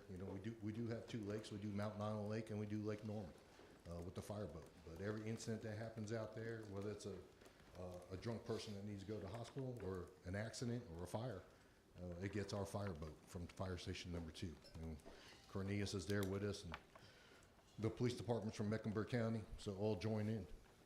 What I do focus on all the time is, response times. As we're doing a lot more construction around town, we heard it all today, our response time goes up a little bit, and it's been going up every year. It has nothing to do with the fire truck leaving the fire station, but it's just every time that fire truck gets into an area that's, getting construction or the roundabout, it slows down. So, and the only way to really say, hey, well, what's going to help response times is to build more fire stations. As you build more fire stations, they serve a smaller population area, more dense area, and the response time goes down. So Chief, I'm sorry, I'm old, it's hard for me to see that on the Me too. 2024 response times, that large piece of the pie that's like navy blue, that's 53% of your calls are medical? Yes, that's me. And that could be anything. Medical calls, even people trapped in cars is considered a medical call, entrapments, things like that. So it's rescue and medical Yeah, service? rescue and medical, yeah. The rest of it's broke down by, sometimes there's service calls. If the mayor says, hey, my refrigerator's leaking water, well, it's not a law enforcement problem, and someone doesn't need to be transported by medic, so it becomes a fire department problem. And they don't know what to do Y'all with the did call. come to my house last year, thank you for that, but it was not because of your water. It was a true medical emergency. We get a bunch, falls into smoke detector from beeping, the false alarms, and that's how that graph is. Some of them are service calls, some are good intent calls, some are fire alarms. When we get with Department of Public Works and we're going out to storm damage and we're cutting trees all day, we kind of get those numbers all together, just separate them. Anything on call volume before we move into this big category? So this is probably some of your first times buying a fire truck coming up. They're very expensive. They're not cheap. So we bought 3 fire trucks about 3 years ago, and they arrived this last year. So your next move here within the next 2 months is to buy 2 more fire trucks. And you're probably thinking, well, why? They just got 3. Why am I buying 2 more? Well, it takes 3 years to get the fire trucks. It's not something that Park Chevrolet or Ford could just make. Each one's custom made, and it takes 3 years to get delivery. One's on the delivery schedule to be automatically replaced, engine 4. And then we're also talking about, with Anthony, you know, we're talking about Station 5. If Station 5 and the park is all planned to be built and possibly built up by 2028, because that's when the fire truck would arrive 3 years from now, we need to have that getting ready to get in service. So it's just something to think about. Now, they have, you know, the price tags on fire trucks, as you can see here, $998,000. It's not a cheap, you know, purchase. We do try to get 20 years out of a fire truck. It'll sit at that front line, run call after call after call for about the first good 10 years. After that, they become little money pits. $20,000 here, $30,000 here, replace this, replace that, and then we try to put it on the back row and make them a reserve for another 10 years. So we get 20 years out of it. As you know, we just sold about 2 fire trucks to 2 smaller departments. That money goes into what we'll call the safety fund, general safety fund. The money just gets turned over into a down payment for a new fire truck. I'm going to give props to the incorporation that I was a member of. You know, I was on membership for 20 years. We would put aside $250,000 a year into the general fund for fire truck replacement. When we all became town employees, over $5 million came with that incorporation over to the town. So when you buy these fire trucks. So when the fire department dissolved, when we started hiring the firefighters, their checkbook balance, they wrote over to us. And so that's in our fund balance. And we didn't call that general fund balance. We separately designated that as part of our fund balance that originated with them because previous boards allocated that to be spent on fire. So that's not, let's have a fun party. It's not even, let's buy gas for the fire trucks. It's, why don't we set aside a little bit of money so there's some reserve to pay for these expensive trucks? So you're saying there's 5 million in that? 5 million, 16,000 is. Are we still, you said that the nonprofit was doing that. Are we still putting $250,000 a year aside? No, ma'am. So that won't be His growing? checkbook is our checkbook now. So to me, if we're putting aside 250, it's your general fund balance. Okay. So when you hear people say, oh my goodness, why do you have such a huge fund balance? Because you have to do things like set aside money for this. I don't want to bore you with this forever, but when he says that he has a 3-year lead time to order a truck, at the point we order a truck, we've committed to it. Patty is required to set aside money that we put on a purchase order so it can be paid for. So for 3 years then, to the extent that we've not yet made a progress payment, we've had to set aside that money so that the cash is separately designated to make that payment. So it won't come out of our checking account at the point where we sign the purchase order, but it'll come out as we make progress payments, the lion's share of which will happen at the end once it's delivered. So our budget number's gonna look big when it says, hey, we're gonna pay out this $1 million, and then we just set that aside when the truck actually comes. Chief, So if the Station 5 is coming along, 1 truck, that's it? I mean, No, what we're thinking of, you know, Chief Graham and I have been talking, we want to build a fire station, and we want to build almost like a substation for the police there also. So we're getting two bang for the buck kind of Right. deal. But we also think a fire station obviously needs an engine company, but with the 29 acres of land, I'm thinking we're going to have some kind of UTV out there that the police could use, or even Park and Rec, you know, to patrol these the roads and the bike trails and everything else. And then when an emergency obviously happens, we we take that out there. So We So how many might have trucks to do put we a have tanker. How at many Station trucks, though, he's 4? asking, at 5, would you need at Station 5? We might need a tanker out there, because towards Hiawassee Road still, there's no fire hydrants. So a tanker is basically just like a water carrier. So You'll how see many one- do we have at Station 4? 1 or 2? Just one? We have 2 trucks there, Station 2, 4. It has an engine and a ladder. Okay. You won't need a ladder out there because it doesn't have many 3-story buildings. He may pull a truck from one, I guess is what you're saying, you may pull some trucks from one and put it Yeah. 5. Don't forget, we do have a couple reserve trucks, so I might use one of those as a water tender. Gotcha. But that's what the, right now, it's just a stockpile at Station 1 and 3, because that's the only room we have. But we definitely need to buy, if the park is gonna open and the fire station's gonna open around the 2028, 2029, we need to do this. Act Within now. the next 2 months, you'll probably see something come across saying, hey, it's time to order. We have the money to do it, so it's not gonna cost us anything but the So money. while you'll likely use 2 trucks at Station 5, one you're ordering here at $1 million, and the Right. other one would be one of the reserves that you might have retired, but Yes, ma'am. instead of retiring it, you'll put that at Station 5. Yes. Yeah. And then later on, we'll worry about a UTV purchases for the 3 uses that I can see is not as much money, nowhere near. Yeah. And do we have a brush fire vehicle for, any of those? Yes, we actually have one on Station 4 and Station 3, so we separate them on both sides, and we run them in if they need it. You mentioned ladder.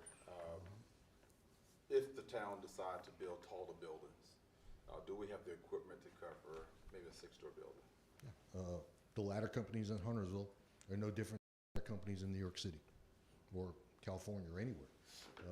The people that we buy fire trucks from are in the Midwest, Seagrave, Marion, Pierce. In the United States, they build about 105 foot, between 95 and 105 foot ladders. Basically, if you built a 5 or 6-story building, anywhere in the United States, Huntersville included, or the city of Charlotte, the ladder will go up to about the 5th or 6th floor. After that, it doesn't matter where you stay, whether you stay in Huntersville or New York City, it doesn't reach. So yes, we have 2 ladder trucks that'll easily accompany a 5 or 6-story building. After that, if you build a 12-story, it doesn't matter where you live, it won't reach.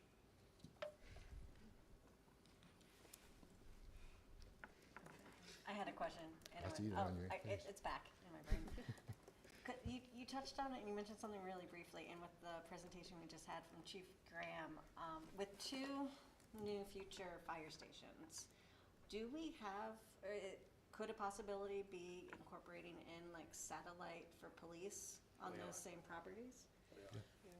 We looked at, believe it or not, I sent Chief Graham and management, Cary Fire Department was doing the same thing that we had been talking about.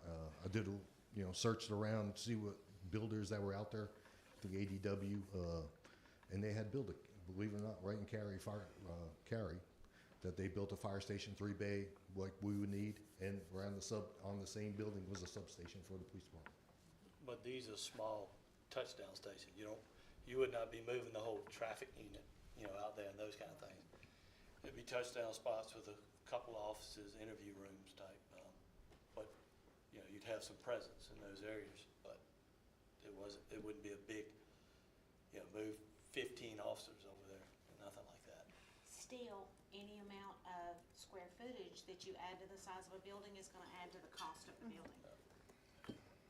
So when you talk to commissioners of other municipalities that have recently built a fire station, the number of bays, the area around it, and if you add police facilities too, that's gonna add to the cost of the building. So it might not be an apples to apples comparison. We try to do long-term planning with this. I mean, you can see that this goes out to the year 2039. I've never had to walk up here and say, hey, guess what, I need $2 million today. We try to give you a long-term plan on this, just so everybody knows what's going on and when the replacements, is going to happen. You're spending $998,000 pretty soon, but in 10 to 12 years, you can see that there's an engine company, number 44, we're estimated at 1.8, and that's buying the same fire truck. It's the cost of fire trucks go up 5 to 8% a year. We used to get them built in 1 year. Now it takes 3 years to get. They used to go up 2 to 3%. Now it's 5 to 8. So these fire trucks, I mean, they're investments. But as the town grows, I've always asked, just grow the fire department with it. You took a big step with the full-timers. The people are great, but they have to ride certain vehicles, and they have to have fire stations. So as we grow, just make sure everybody's growing together. Any other great questions? This is one of the big things we talked about, the need for land. So right now you're operating with a 1993 building, Station 1, right there downtown, and 1967 in Station 2's area. Station 2's area, it's been, both of these served as volunteer fire stations. So if me and Kevin Fox showed up and our little radio went off and we came to one of these fire stations, we parked our car in the driveway, we jumped in a fire truck and we took it to a fire call. We came back and jumped back in our car and went home.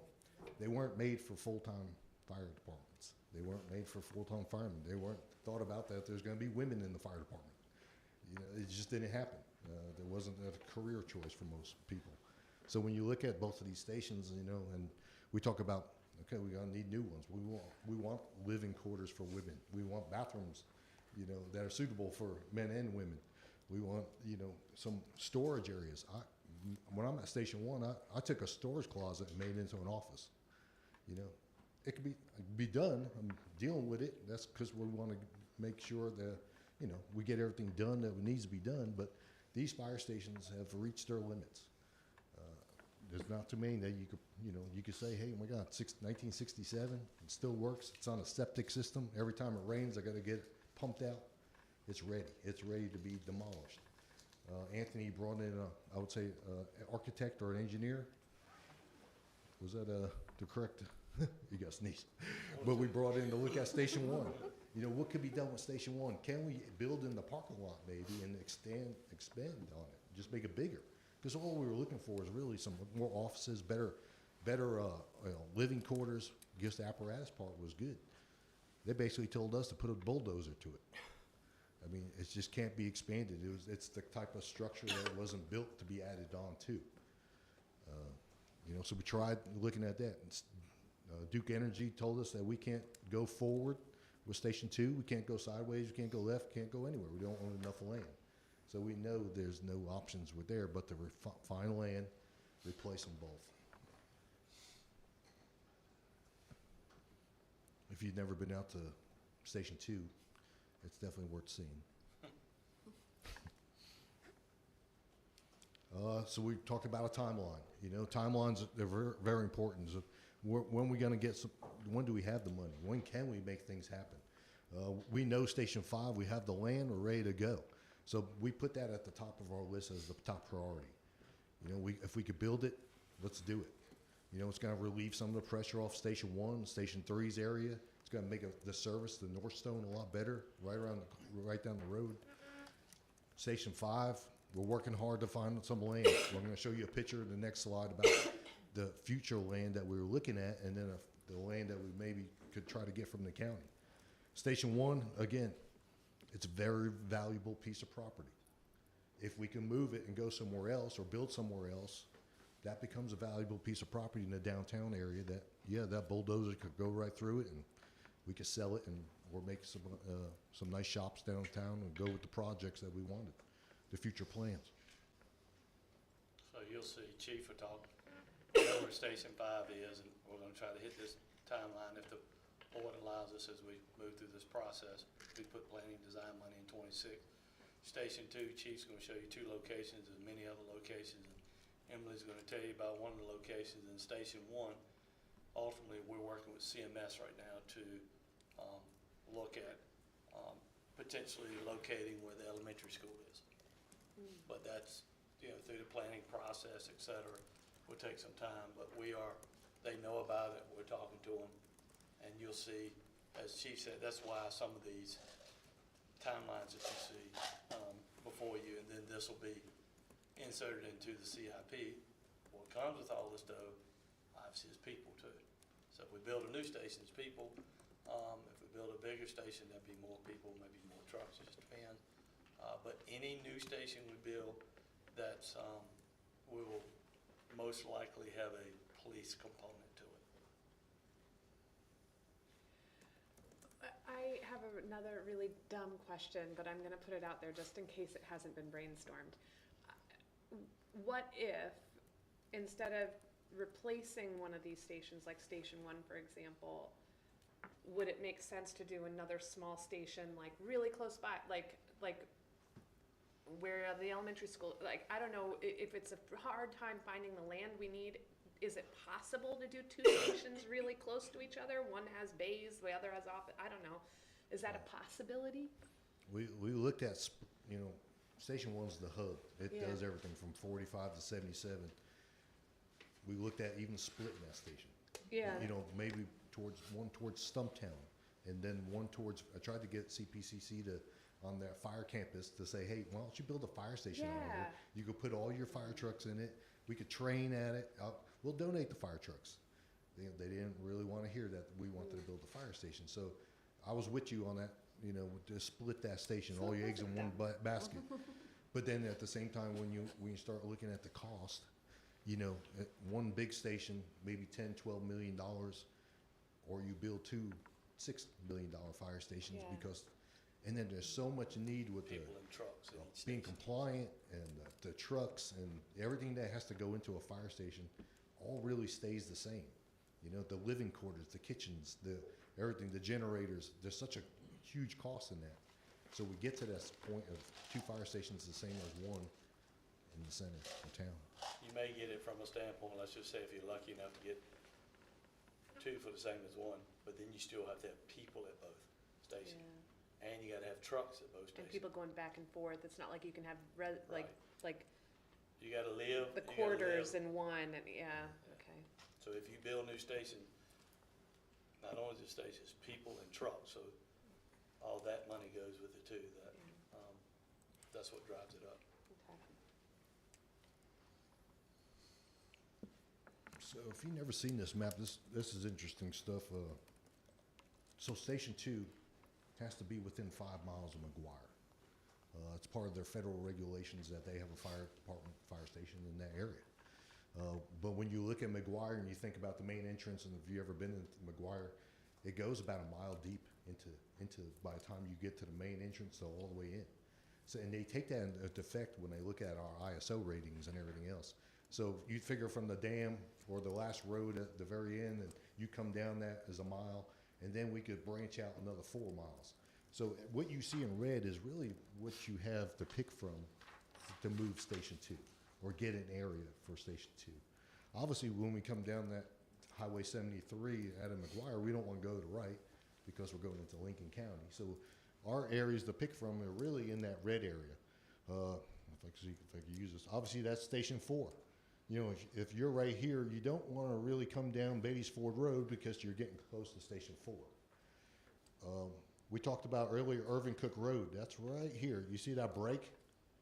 That's where you've seen all the maps about the road projects, about maybe extending or getting that filled in, because that is the prime location for Station 2. It brings it in to town. And then if you look at the road structures later on, there's another road that goes from the backside of Burkdale into that Irvin Cook Road. So we're looking at future. If we build a fire station here, I could go north, I could go south, I could come back into Burkdale to get a better access. So, when you look at road projects in the future, that might be one that we need to move up. Because if you're gonna build a fire station in that area, and there's no road for me to go down, I kind of lose that part. I don't want to build a fire station right here at the red tip, and then we have a call, and you have to come all the way around here past what we used to go to go to that call. So, that's when we talk about road improvements or road infrastructure. It might be one that we do move up. But it has to be in this red part. Can you remind me, Chief Dotoli, it might have been on a previous slide. It might not have been. Okay. Okay, maybe not. So what's the current status of securing the land along Irvin Cook, or securing? Move to the next one. It's your next slide. Sorry. There we go. Oh, This is- okay. I'm just psychic, I guess. So Emily can talk about the bottom pink that we're dealing with 30-some property owners or something. Maybe Emily can give us an update. Yeah, so the Oliver Hager property was in an estate. The estate has been open since 2018. The court did just issue something recently directing them to close the estate, but it has not been closed as of yet. And the problem with moving forward on the sale of that property is that one of the, I think it's 32 or 33 heirs at this point, has a significant IRS lien against them. So if they moved forward and sold the property without having some sort of negotiations with the IRS lien would wipe out the entirety of the proceeds. Because the IRS lien is, I think, upwards of $1 million+, and the property was going to be sold to the town for $300,000. So that would mean that if they can't work with the IRS to accept just that one property owner's share of the proceeds, which is, in my opinion, I don't know for sure, but probably unlikely if their share was gonna be around $1,500 or less, that the IRS would say that they would take that in exchange of $1 million+ lien in back taxes. So that's where we're at right now. I do know that there were several other properties in the estate that they were working on selling, and so they were trying to sell those first to see if they could negotiate and then come back to our sale. But as of right now, it's all on hold due to that significant IRS lien for back taxes related to one heir. So that property, which is called the Pennington property, the light pink to the south, we've decided to move in a different direction. It's still there, but I've given up all my hopes and whatever else to that property to close, because one moment you look like, okay, we're getting there, next moment, poof. So we're looking at the piece of property up top. As I think Stephen may have showed you earlier, there's a connection that comes out of the Burkdale neighborhood that would tie down to Irvin Hager. We've had Irvin Cook, not Irvin Hager, Irvin Cook. And then we have had a company look at, can it fit on that site, et cetera. With that road, it appears that it will. We will start some conversations with the county now that we think we can test fit on that site, because this is still in that vicinity and location, to see if the county would be willing to work with us on it. That in the green is county parkland, undeveloped county parkland right now. And those red dotted lines are either power lines, there's gas lines through there somewhere, but, so that power line kind of splits off the park, so we thought maybe we could work with the county on that piece. And the chief is continuing to look at other sites too. We're looking at other sites in this vicinity. But in this vicinity here is prime location for it. This That's would good to hear definitely, that, this would definitely be the heart. It'd be the heart, if we had to pick a spot, throw a dart and say where you want it, this is where we want it, because of the future roadways that's gonna come in here. Yeah, that sounds good, because that's what my concern had been, the property that's tied up in the estate and with all of that. I mean, it's been a while already, so I was curious, so it sounds like. I've given up hope. We're gonna leave it there, and maybe, I'll be, maybe tomorrow they'll call and say we're done, but so far it hadn't, so we've got to move on and not keep waiting. We never stop looking, even though we have two here, we never, if something comes up, we get a phone call, we'll look at it, we have, planning has a great idea of what we want to be built. They pop it on the property, say it's no good, bad, we move on, we keep trying. And we had looked at a couple properties on 73 too, but they just were not ideal locations. So these are not the only two we've looked at. We've looked at others for various reasons. They may not have enough frontage. They may be wide but not deep enough. There may be a bulb in 73 that is right in front of their property. That all sorts of things that just they were not ideal. Well, hopefully 2025 will be the year. So sounds like Jackie said, I've committed my house and car to making it happen. So sounds like I better get to work. Yeah, I like it. just like the sidewalk. That's right. Michael showed you a great, shot of Station 4. We just talked about the apparatus. I was just throwing this in there to let you know how big the acreage was, and really just, what's the needs. Commissioner Walsh said, hey, what are we going to put out there? And that's a great question. You got to have so much water when you open up a fire station. You have to have so many people when you open up a fire station. We're going to have, again, we'll have to buy the one fire truck. We'll put a reserve back out there. And I think the UTV, I'm sure Michael and Chief Graham both agree that we'll need to use something out there for everything that's going to, 29 acres it's not the biggest, but it's a lot. And if it's not being used for emergency use, Michael's team, I'm sure, will take advantage of using it.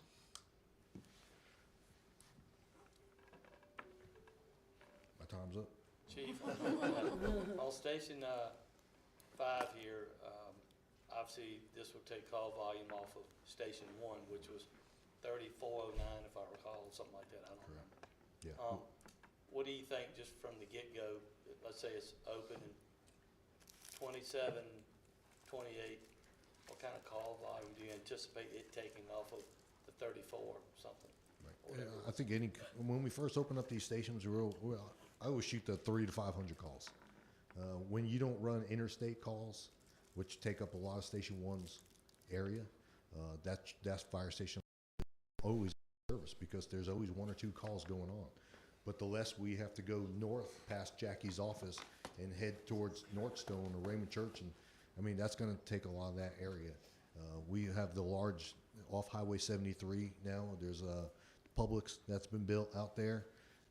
Bradford Park, if there's injuries out there, that fire station will take care of all that area. There's even a large, now I call it almost like a mid-rise retirement area that's out there. I don't know the actual name of that retirement Symphony home. Park. What's Symphony Park? Yeah, but that thing's growing. It's not at capacity yet, but one day it will be. And this fire station will take care of that area.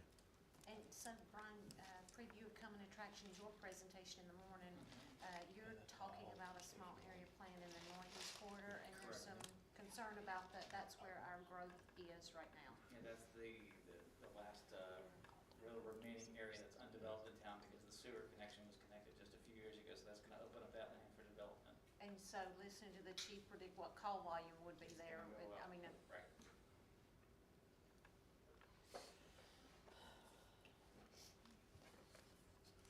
So you took the big step. This is a lot of the stuff was a lot of information, I know, but now it's time to talk about our needs going forward. You took the largest step some council has ever made, taking on 18 firefighters. You also took on a whole incorporation. You're the the largest town fire department now in Mecklenburg County. The city's #1. But with all the firemen that you took on, they're doing a great job. We had lost, and I think Laura might correct me, one person. We had lost one person in the first week. When he gave his notice, his job told him, well, I'll make you, they gave him a promotion. And so he didn't take the job after a week, and we lost that one person. But all the other 18 that we took on, they're happy. They're very happy. They're happy that they became town employees. They came from as far as Hickory, and they still come down from Hickory to work for the Huntersville Fire Department.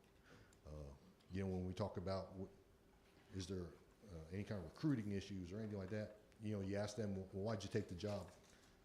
They felt the money was very, very good. They liked the call volume that we have, because that's one thing that firefighters are. We're adrenaline junkies. We like to go. And if you don't like to be busy at Fire Station 1 or Station 4, well, there's slower spots that you could go. And we're very aggressive. I grew up in the whole Charlotte system. So we never took hoses and squirted them inside windows. We went into the buildings to put the fires out. And, being aggressive as a firefighter or a fire department is very important. So these were the three things that these 18 people, they'll tell you to this day why they came here. Now we need the management part. They ride fire trucks. We want to have 3 assistant fire chiefs. We have 3 shifts, an A, B, and a C shift. We would hire somebody internally or promote from within. We're not going to go outside. We have very qualified people that fill these spots, but we need 3 of them. We need one assistant chief for A shift, 1 for B, 1 for C. They basically manage everything that's going on that day on their shift. No different than one police sergeant or probably Vaughn does, making sure that, you know, everybody showed up to work, the fire trucks are ready to go. He responds to incidents inside the town or outside the town. He makes sure that everything's safe and that's going on throughout that day. He's that upper management person that's over that shift. Who handles that right now? Part-timers. And sometimes, like today, if I didn't look at the schedule, but might not be that person there.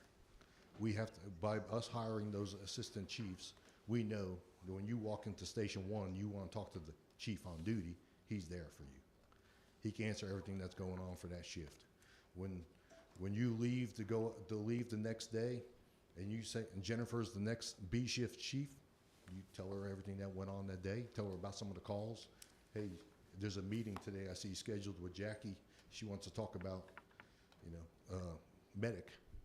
At least there's a person there that does that job. And that's what assistant chiefs do. They manage the crews that are out there. You know, when you add positions like this, they also lowers your ISO ratings, and you know they're going to help with ISO ratings. The more people you invest, and the more fire stations you invest in, the more fire trucks you invest. When the ISO comes in every 5 years, they take that all into effect, and they lower that score. You know, that's just part of the ISO part. And you know, again, the town's growing. We're up to 67,000 people, and you got to grow with the fire department. You'll probably see me every year ask for something, especially when it comes to you know, especially when it comes to people. You took on 18 people. You know what I mean? Yeah. You took on 18 people. We filled 2 fire stations with full-timers. You know, the rest of the staff is part-timers. Now it's time to put some management in there, real high management, you know, below me, obviously. But the year later, we might ask you for another fire station of full-timers. Now, I'll look into more grants. You know, they're out there, safer grants or employee safer grants. I'll work with Bobby, whoever, you know, does grants for the town, and we'll look at them taking on a portion of these, of the expenses. And then, you know, by the time 4 or 5 years later, that you have to take on the whole expense. But that's just part of it. It's part of building that, you know, volunteer, part-time volunteer, going to the full-time. And it'll take a couple of years. I mean, we have great part-timers. I've told you that before. When you took on the part-timers, you took on you took on 90 additional staff onto HR and payroll and everything else, but they're highly trained Concord, Charlotte firefighters, and they do a great job. We're going to keep it going as long as we can, but this part I do need. I hope you understand that part.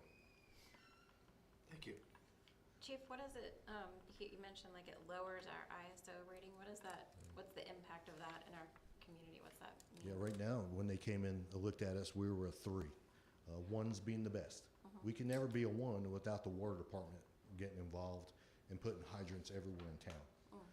During that, you know, if you live out towards the Hiawassee area, out that way, towards the west or east, we need hydrants out there, and that's all up to them. So, but we could get down to that too. You know, the 2 is going to rely on this group here, me, and the future of putting in more fire stations, more people, and more fire apparatus, because that's what they're going to do. 3 out of what, Is there a benefit for residential property owners for us improving our ISO rating from where it is right now? Sure. Right. If you once we hit that 4 is. Someone asked about the. yeah, the what's number. it out of? Yeah. Like out of what, 1 to 5? 9. 9. Yeah, 9 being you're okay as a fire department. You have a fire truck somewhere at a fire station, and we think you're going to get it there. That's really when you look at it, you know. So we were a 4 when we built Fire Station 4. In this last couple of years, when they came in and looked at the staffing that we added another ladder truck, we moved down to a 3. We were very close to getting a 2 at that time. But I think by the time they come back here and they see what we've done, I think we'll be at a 2. And a lot has to do with training and everything else. But to Jackie's question, 4 is for residential. If you hit a 4 or lower, it stays the same. Big business is going to look at their insurance rating when they say, hey, we want to move our headquarters to Huntersville. We get a phone call from the insurance company. What's the insurance rating? Well, I'm a 9. Whew, I ain't going there. You know, but as that number gets lower, they pay less in insurance. So we'd love to be one, That but was- for a residential property owner, there's not a financial benefit for them, for us to improve that rating. For commercial, there is. Yes, ma'am, that's right. We'll Business probably is never better. build one until fire hydrants get all over town, so it'll be a long time. You're right. But you think a 2 is I a strong think two, possibility? two is We reachable. make, Yeah, that's what I'm shooting for. Because I know it can't be done. Just goes to the water department, not goes to the fire department. And it was mentioned earlier, like the financial benefits of moving to a 2 help with our insurance. Is that what I heard? Business. I'm sorry. Commercial. Okay, Commercial. okay. Right now, you as a homeowner, That's right. I heard that, as long yeah. as we're as good, you're gonna pay the same. But I can't tell you, I'd have to call the insurance company probably to find out. Is it $5, $5,000? I don't know. We need to find out. Okay. I think there's one more. Yeah, there we go. So basically, we talked about engine 4 and engine 5. I don't want to say there's no cost, but there is a cost, and obviously it'll come out of that fund, which is great. We don't have to prepare for, $2 million. The assistant chiefs, obviously, they're gonna need something to ride in and get around in. So I've talked to the police department. They were showing me how you could buy vehicles off the North Carolina Sheriff's Department. I never had to buy vehicles off them, so I got schooled on that, which was great. Works out pretty well. In fact, I sent the information to Emily and her staff to find out, make sure I'm doing everything right. But that, again, that'll come out of emergency fund balance, but nowhere near the cost of the fire stations. And the only other cost we have is that when we started the whole full-time members, Laura and Jackie working, all of us working together, we didn't know how much vacation time somebody would ask. I had no idea what, Ms. Clark was gonna take next year. They didn't know what Mr. Walsh was gonna take, all the firefighters. So this year, they got to they built up some vacation time, obviously. They built it up in the HR system. And now I got a list of, when everybody wants to take off. Now, when they take off, that cuts the fire truck from 3 people to 2. So I have to fill that spot in with a part-timer. So that's the cost of just getting the part-timer to come in and take your spot. So not a huge cost, but this was the first year that they're actually getting the chance to at least pick some kind of vacation. And I'll have to use the part-timer to fill in that spot. Chief, do you allow the firefighters to trade shifts? Like if I'm going to be off on A, I can work your C or vice Right. versa? Yeah, we have Christmas is always a huge holiday, and Yeah. of course, some people celebrate it, some don't. But we allow you and Jennifer to swap shifts and Yeah. work. You work for Jennifer, she works for you, as long as it's an equal trade, equal rank, and Yep. you could do that job. Yes, we do allow Okay. shift.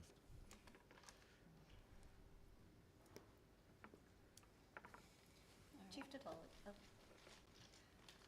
I just want to ask, because a couple months ago when we had the Northbrook rezoning, and I know you and I have talked about this, I believe it's probably been a year or more now, about different types of calming measures and how some may be easier for fire trucks for speeding.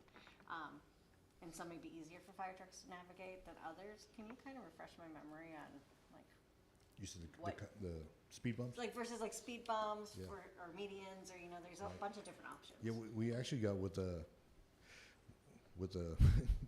a bunch of different people during that time. I think Kevin was involved in everything. Of course, firemen, when you talk to firemen, we don't know the cost of concrete or asphalt, or we just realize, hey, when I go over that speed bump, I want to be doing 60 miles an hour.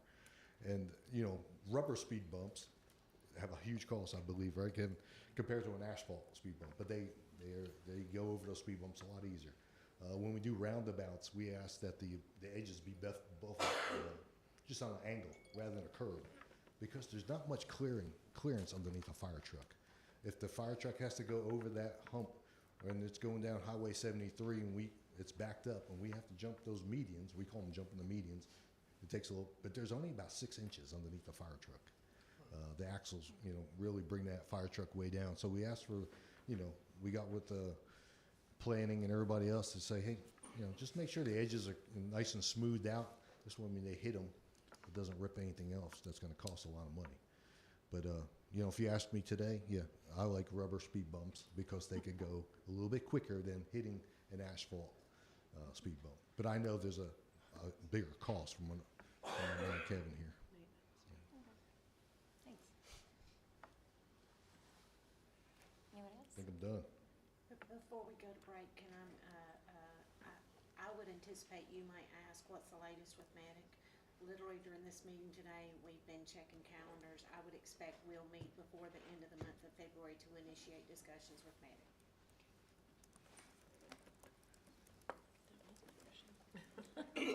You read my mind? Zach's ready. All right, That's our break.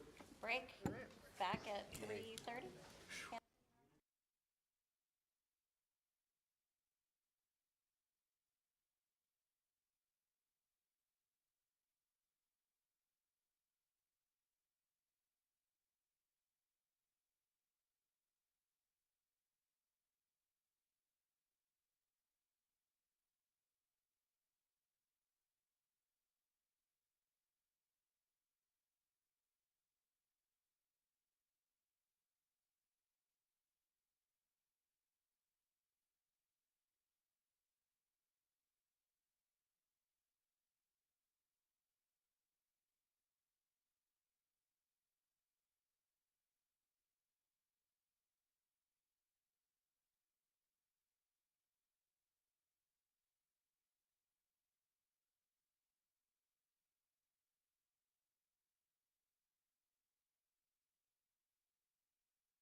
right. Nick, be careful.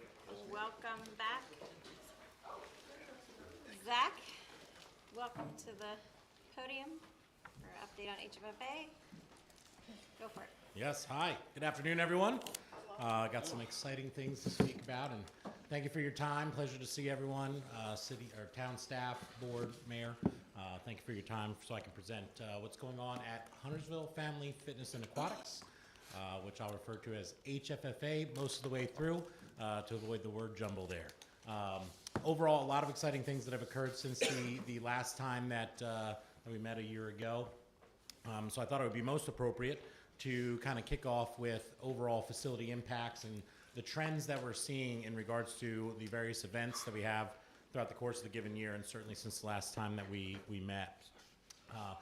The recorded visitors to all of our various race series, swim meets, dive meets, and things of that nature continue to increase since we saw that dip, rightfully so, when there was the COVID period.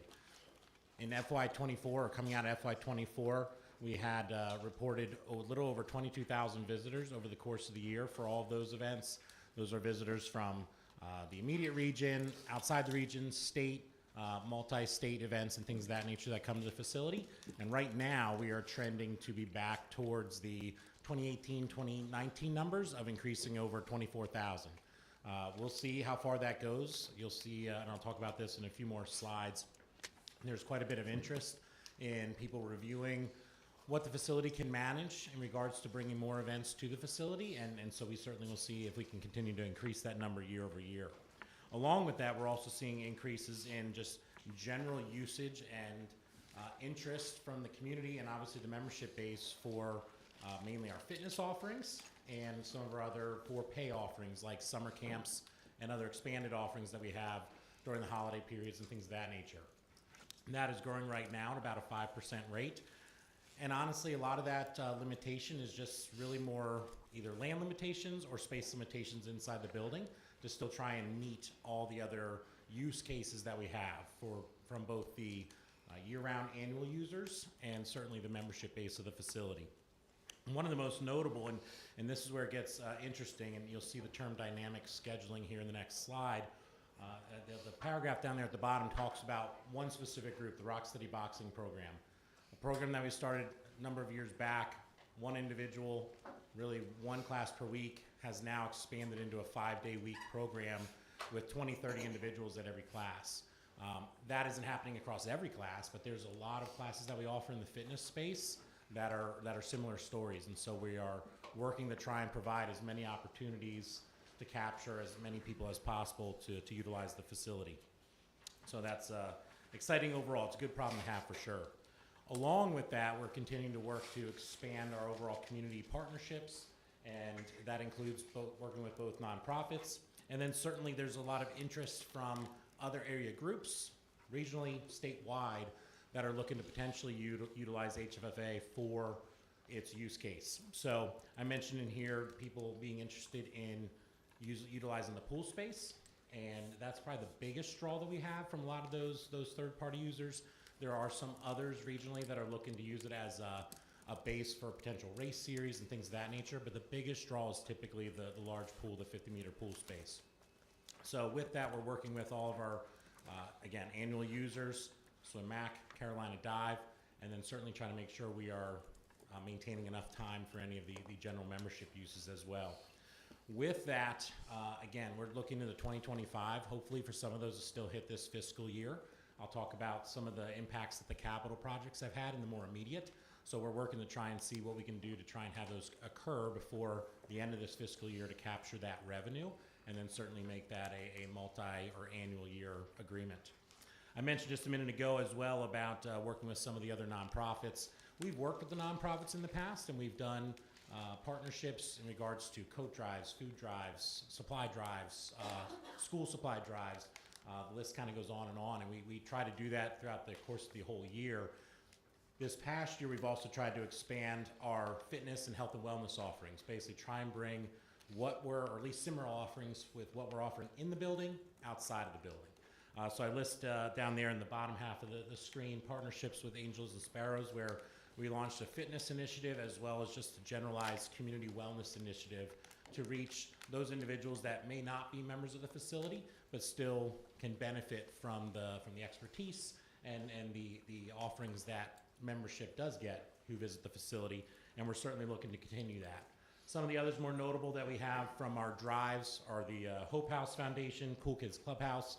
There are others that we do deal with, and we're looking to expand those other offerings. We're just not officially baked, if you will, on what those will be. And so we anticipate within the next 1 to 3 months launching those other plans and initiatives with some of the other local nonprofits to continue reaching out to the community and seeing what we can do to continue to keep HFFA's name and offerings out there in the community.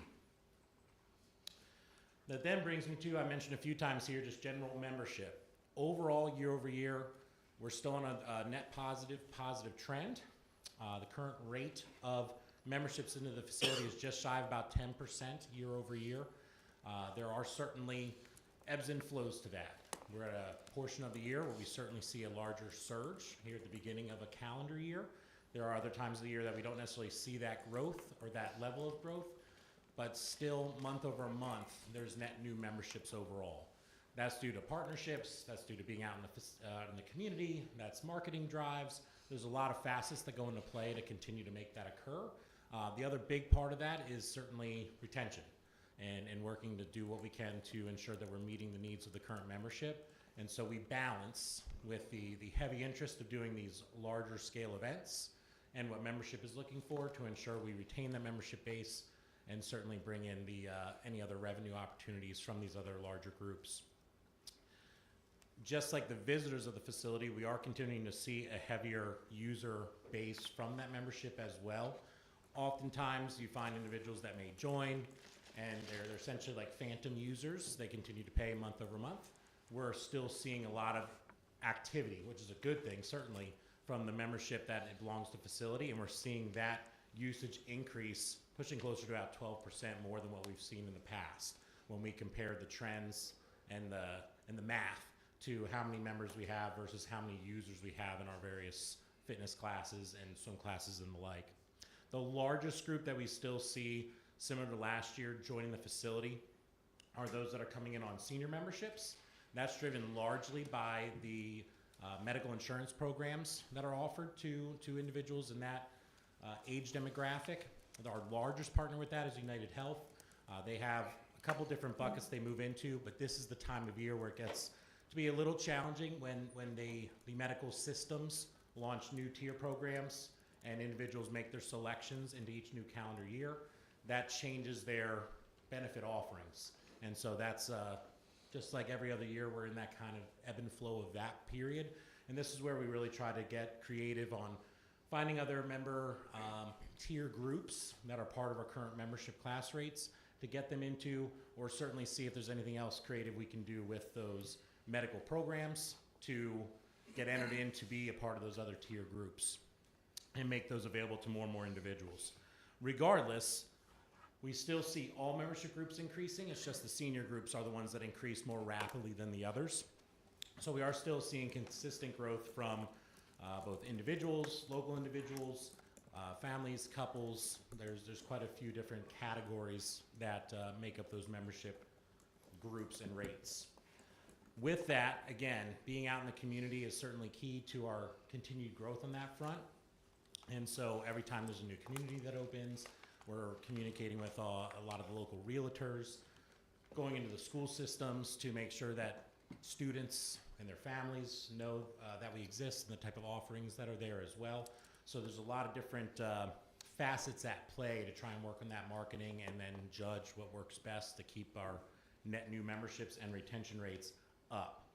So again, working through that process to increase our scholarship programs, to ensure that, again, we're meeting all various users or potential users and demographics from the immediate local area.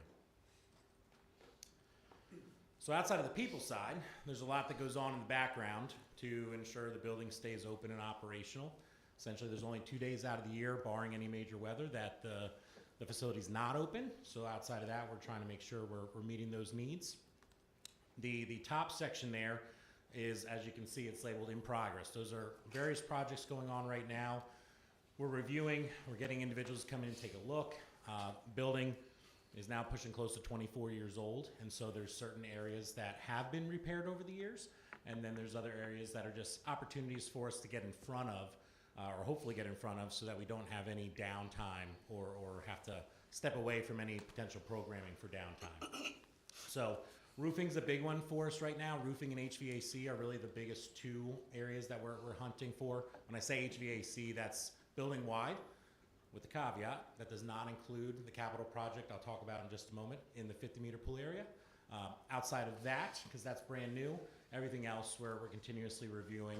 This latest cold snap definitely brought our vision towards windows, seals, doors, things of that nature, as we started to see our energy usage increase to try and maintain, the status quo inside that building.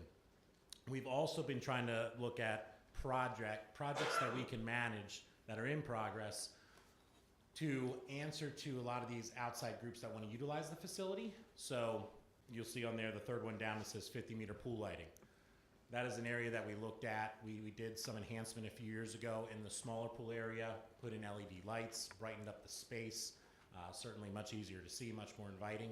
We started to do that in the large pool space as well, and that created other opportunities that I'll speak about here in just a moment. But our focus is really looking at what can we do to ensure that if a third, a group comes that hasn't been to the facility before, that wants to rent and use the space and bring more visitors to the location, what is it that they're looking for, and what can we answer now to make any improvements that may or may not be necessary. Outside of that, then, I'll talk about some of the completed projects. A lot of commitment from the town. I'm very thankful for that, because there's major strides made in the big pool space, again, the biggest usage area of the building. Two main projects were the HVAC replacement in that space, along with the ductwork, and the replastering of that pool. So the two pictures that are up there are pre-design or pre-new. And so you can see the part of the crew that was in there, that's the deep end of the pool. A lot of water obviously had to be drained out of the pool for them to be able to do that work. But there was a lot of work done to make those improvements. And then at the same time, we also were working on, during those downtimes, filtration, pump improvements, all those things that we need to do to maintain, following local and statewide codes and things of that nature. So, obviously now on this slide, you can see somewhat of the finished product, and it's in a much better state than it was, obviously, a few months ago. So I wanted to give a highlight, since the last time I presented on these projects have now started and ended. The first big one that started off was in April of May with the HVAC in the 50-meter pool space. That was able to be done at that time because it could be all done external to the building. It had limited impact internally, and looking at Carolina weather, it was the least impactful time to create too much strain inside that enclosed humid space. So that occurred, but we left essentially almost everything inside the building untouched at that time and utilized existing systems to continue to operate and get us through the summer. So the summertime was a vast improvement, and we didn't even have all the pieces of the project done at that point. As we came into the August timeframe, that's a standard time when we do a lot of our pool closures and do generalized maintenance and repairs, those types of things that we can't do with operating 7 days a week. And so for the month of August and September, we focused on getting the pool plaster kicked off. The ductwork was only paused until September because we didn't want to start putting in brand new ductwork when there was a lot of dust from all the plaster being torn out and things of that nature. But essentially that was a 2-month project to get that all torn out, put all the new plaster down, and then certainly get all that redone and then get the new ductwork in place and starting to filtrate through the area. Immediate improvement there as well, much better dispersion overall. That makes it a lot easier to be able to put more visitors into the space when we have those larger events, and we start having multiple swim meets happening at one time, or swim and dive meets happening at one time. And with those changes, through Bobby and working with the town, we were able to submit to get a grant awarded from the Electricity's Industrial Electrification and Efficiency Grant, and get awarded $20,000 for that grant. So very happy that we were able to move through that process and meet those marks and show that vast improvement from energy savings just from making those improvements overall. During that time, like as I already mentioned, we were doing some other enhancements behind the scenes. There are some new guidelines that come out. New guidelines come out generally every year for the pool spaces.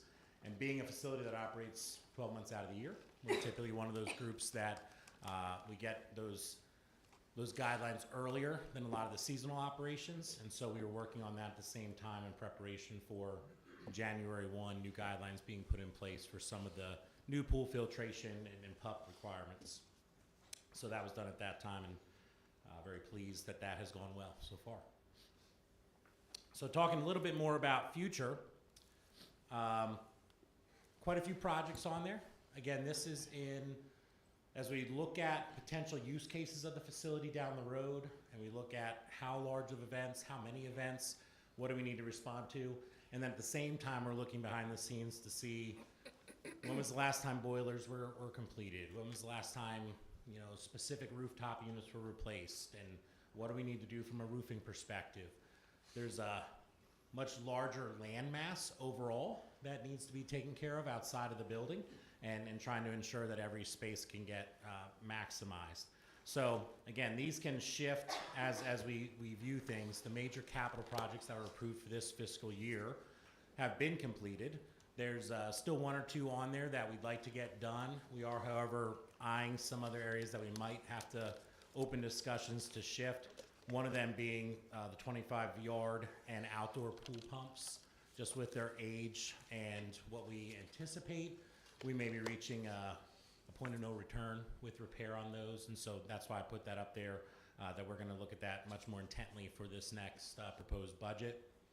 And then as we continue to move forward and look at how things are situated, there's a lot of items specific to the pools that are grandfathered in, that unless we do some other major construction in the space, we are eligible to continue operating as is. One of those things being we have equipment in certain areas for the pool spaces that are exposed to the outside. We'll look to try and help better protect some of those assets, and so that is something we're looking at moving forward into the next budget year. Same thing with swim events being something that has a lot of interest. Taking a look at our race equipment, scoreboards, how do those locker rooms function to make sure that we can meet the higher demand uses that may be coming along. So looking at that mainly from a FY26 potential. Moving into 2027, you may recall when we were looking at and proposing HVAC replacements in the big pool space, there was some discussion around the bulkheads that are utilized to separate the pool and move things around. That's something that may eventually be an inevitable item that needs to be reviewed and tackled. I do think we're in a better position today, and so I don't think that I'm going to recommend it for next budget year, but it is something that I do anticipate in the next, maybe not this next one up, the next one after, or next one after that, maybe considering looking at those bulkheads. And then again, taking a deeper dive into some of the boilers and heaters that, despite the hot summers, are utilized year-round, and so they definitely have a lot of use.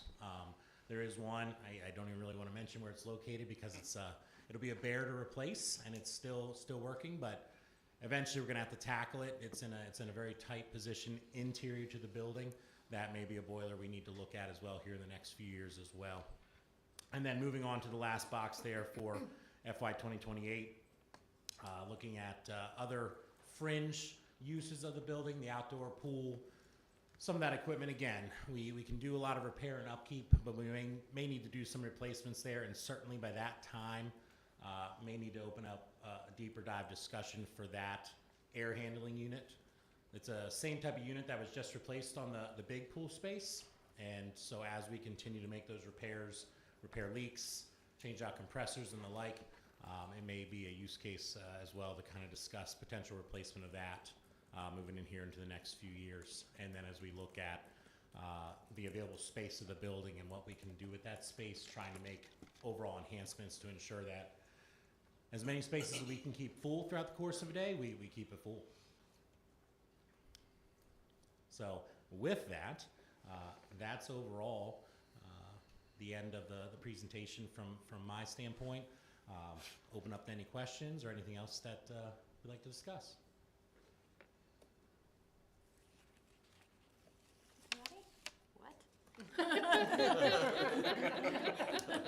Cookies must have got 'em. I know. All right. All right. And I'll just jump in. We are working with them on getting a contract for an extension to you guys, probably sometime here in the next month or two. So just give you all a heads up on that.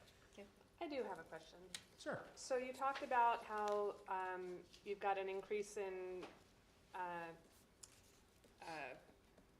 enrollments for, I can't think of the. Memberships? Memberships, thank Yes. you. But you didn't really break it down for profit or like where we stand, like with this increase and the expense, like where things stand. Do you have an idea of that? For the overall budget? Yeah. So right now, we're tracking very similar to last year. That's why we're looking much more intently at some of the other regional programs we can bring in to try and drive some revenue. We are also looking at our biggest expense buckets. There's some controls that we really can't impact entirely, utilities being one. There's some heating things, and all those need to occur regardless. But we're certainly looking at our labor model and seeing what we can do to get more lean there. And then when we look at some of the other expenses that we're trying to do from a programming perspective, if there's other creative uses that we can have to try and trim some expenses there as well, while we continue to try and ramp up some of those revenue buckets. So that's where the juggling act comes in, that we can, there's one event that is looking to come in. It's a 4-day event. Their request, however, at this time would be that the whole facility would be at their beck and call. While that's good in one aspect, that has certainly an impact on membership. And so we have to really decide what is that best use. But we are certainly looking at every facet to try and drive that revenue up. We discuss at the HFFA committee meetings, remember, if we budget revenues and expenses even, and we miss the revenue estimate, but expenses still come online, then we've created a negative fund balance. And the local government commission requires in our audit report that we explain what we're gonna do to not have a negative fund balance by fund, if we have that. And so to prevent that, at year end, if we think that's gonna happen, we come to you and we say, hey, we make a transfer, either a temporary or a permanent one, so we can avoid that note. And so we expect we're probably gonna need one in FY '25, and we'll look at how we do the FY '26 budget and see if we can, based on the things I just said to you, maybe trim the revenue and if necessary, the expense budget too, to see if we can avoid that in the future, but you're probably gonna be asked to approve one in '25. We've also said that we expect to start to include in the monthly financial statements what the due from estimate would be at the end of the that month if we were doing it monthly instead of just once at the end of the year.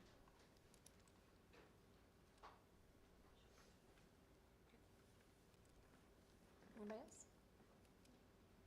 All right. Thank you, Seth. Absolutely, thank you. Ethan?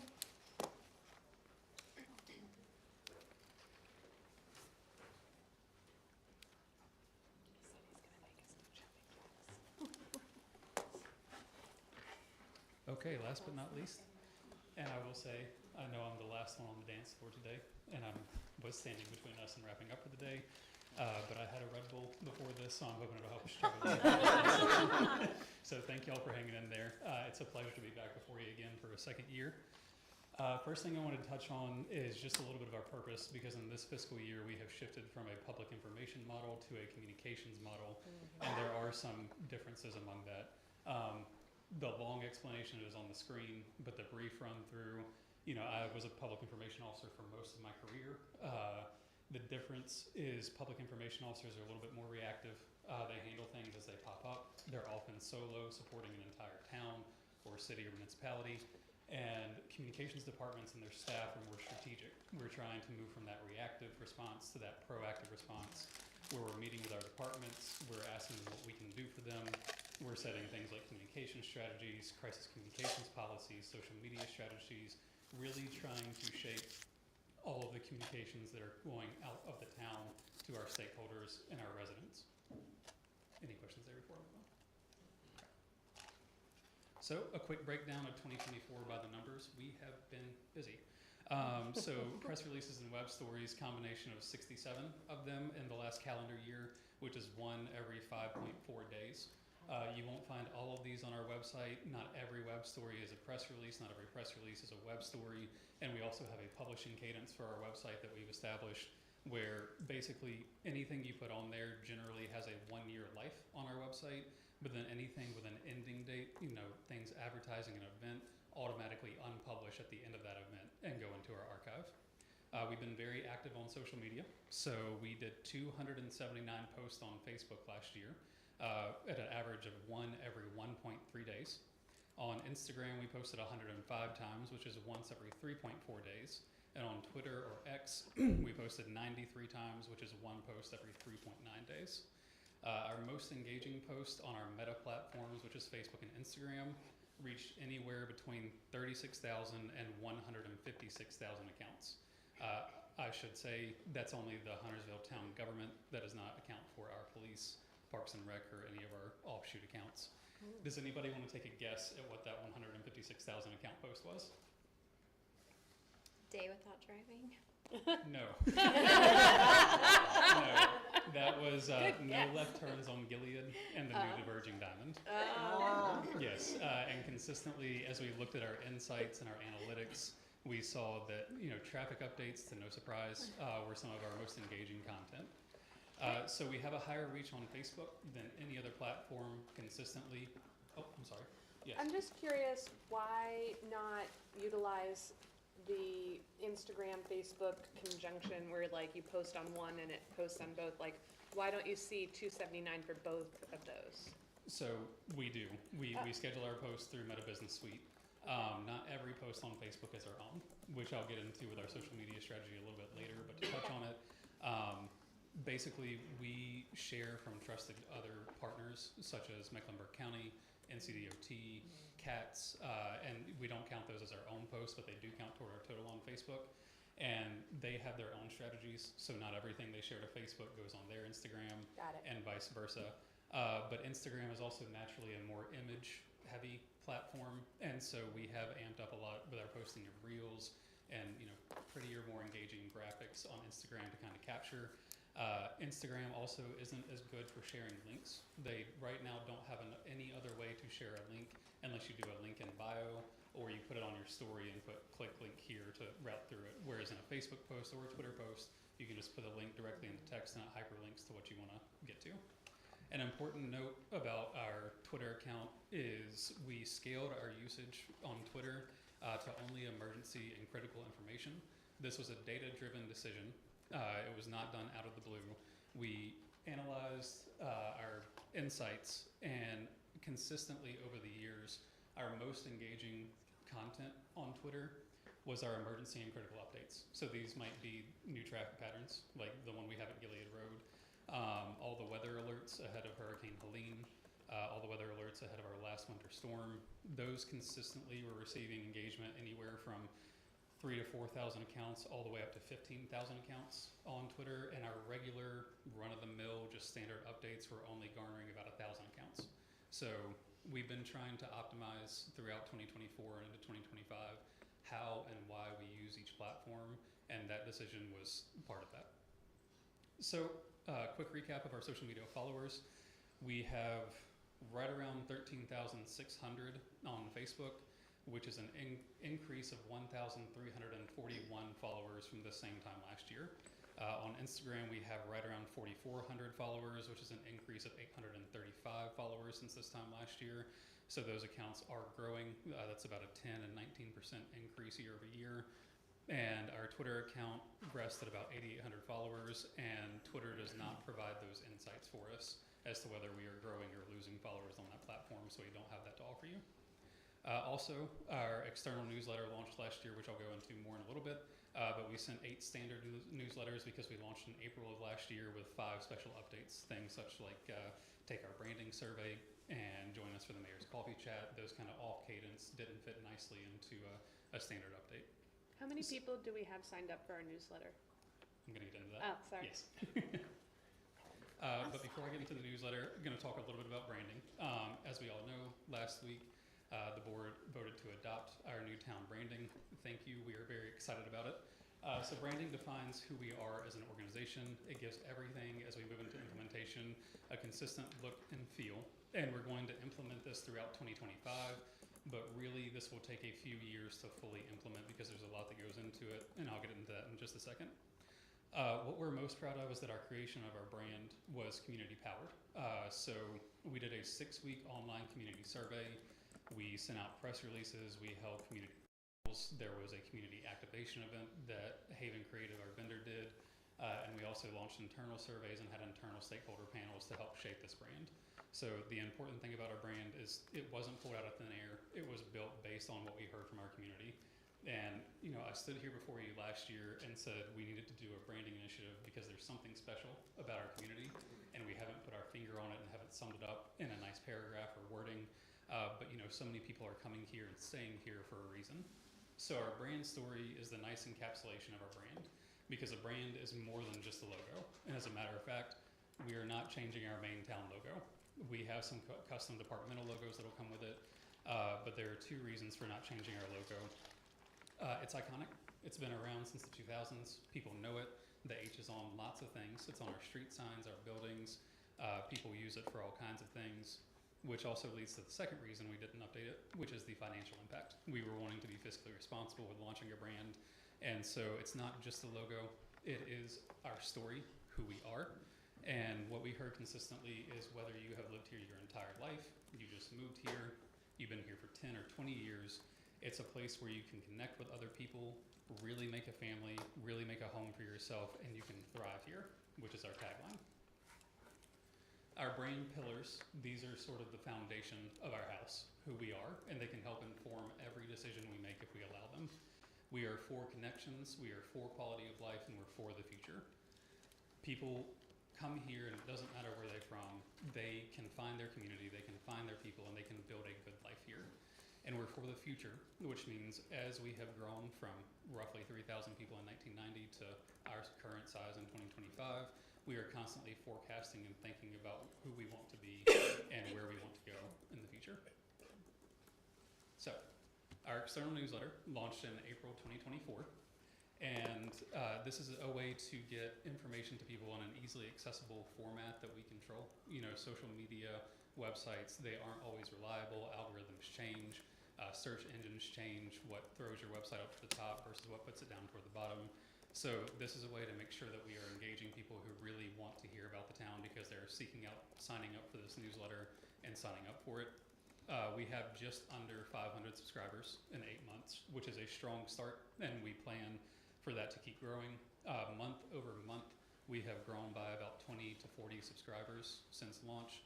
We did have a large jump in there where we went from the low 300s to the nearly 400 subscribers in the span of 1 month. I don't know what happened there.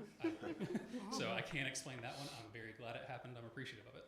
But really what shines in our newsletter and what I think indicates that we're really doing a good job is our unique open rate is extremely high. For government newsletters, a unique open rate is anywhere from 22 to 28%. Our unique open rate is 73 to 88%, which means the people who are signed up for this are actively looking for this every month, and they are opening it and they are reading it. Our non-unique open rate, so our gross open rate, consistently rests anywhere from 160 to 230%, which means if I open it, close out of it, go back to it, it counts that as just a gross open rate. So people are coming back to the newsletter to reference information that we're sending out, which is excellent. That's exactly what we want. Our unique click rate, so this is when people click on links throughout our newsletter. Industry standard in government is 2 to 3%. We are anywhere from 6 to 22%. So clearly we are linking to information that people want to find as well. We also have our translation feature at the top to translate into a whole bunch of different languages. We have a calendar of events at the bottom. This one's not interactive, so I'm trying to go through it in my head. And then unique to us, we also have a decisions from the dais section where we highlight a decision made by our board every month to, you know, increase attention about the decisions being made from the dais and help write about them and educate people about the decisions that our board is making. We also use this as a way to promote our Parks and Recreation newsletter. There's a little button at the bottom of every single newsletter that says subscribe to our Parks and Recreation newsletter, and people click on that every month. I won't say it's a ton, usually about 10 to 15 people per month are clicking that link and subscribing to our Parks and Rec newsletter. Do we know, out of curiosity, how many people are clicking on the different transcribe or translate options, or no? No, Okay. unfortunately, that's not a click rate that's tracked. Just the links that are included, they're little modules where the Yeah. stories are placed. Those are the ones that are tracked, but not the translation at the top. I just sent you an email on this, but it might be something that we could get feedback from the rest of the board. Maybe this isn't something we want to do, but I've wondered why if it's possible to put like a contact the board or ask the board a question button at the bottom or something like that. Would that be? Yes. If that's something you guys want, we can absolutely do it. We can put a button that links to your email, Yeah. and that way people can click on that and shoot you guys an email. Okay. So you're talking about to everybody or just, Just the board. Just the board. but that's what I meant, so, Yeah, at the general bottom. board, okay. Yeah, like after the part that talks about decisions from the dais, Oh, yeah. like a button that says right underneath that says, have a question for the board, ask here. Yeah. Is that a We'd be straw happy to do poll? Yeah, that's a straw poll. Straw Okay, I'm done. It is a straw poll. We'll For put it on the everybody who's agenda paying for next attention. month. Yeah, so Oh, there we go. we just sent our January newsletter today. So in our February newsletter, we will get that button in there. Perfect. Do you plan on adding a link to the new Huntersville podcast that kind of we're doing in collaboration with WISC? or the- WSIC. Yes. So that is a story that we featured in this month's newsletter. You know, catch our new radio show. It is in there. Yes, we just wanted to advertise it initially, but we can add that button in there as well as a monthly reminder.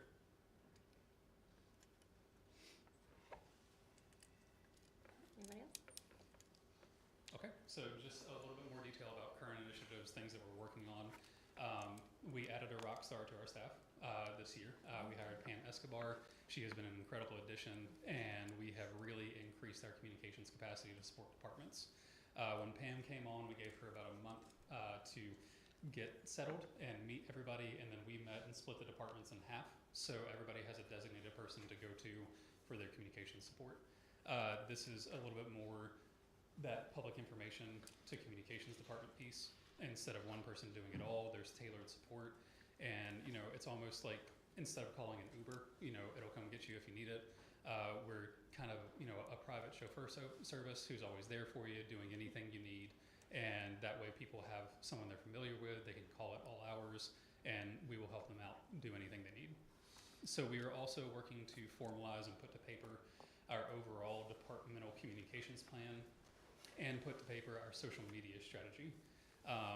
We have some spoken rules between us about how we do things, and we advise departments on that, but we're working on codifying it in a written document so it's easily accessible and tells people how, why, and what we do. On the social front, that's one that we do a lot of conversations about. We try and, protect the town's brand and identity and make sure what's coming from us is easily identifiable. And if we're sharing on behalf of partners such as NCDOT, we make sure to label it, that we are sharing this on behalf of NCDOT.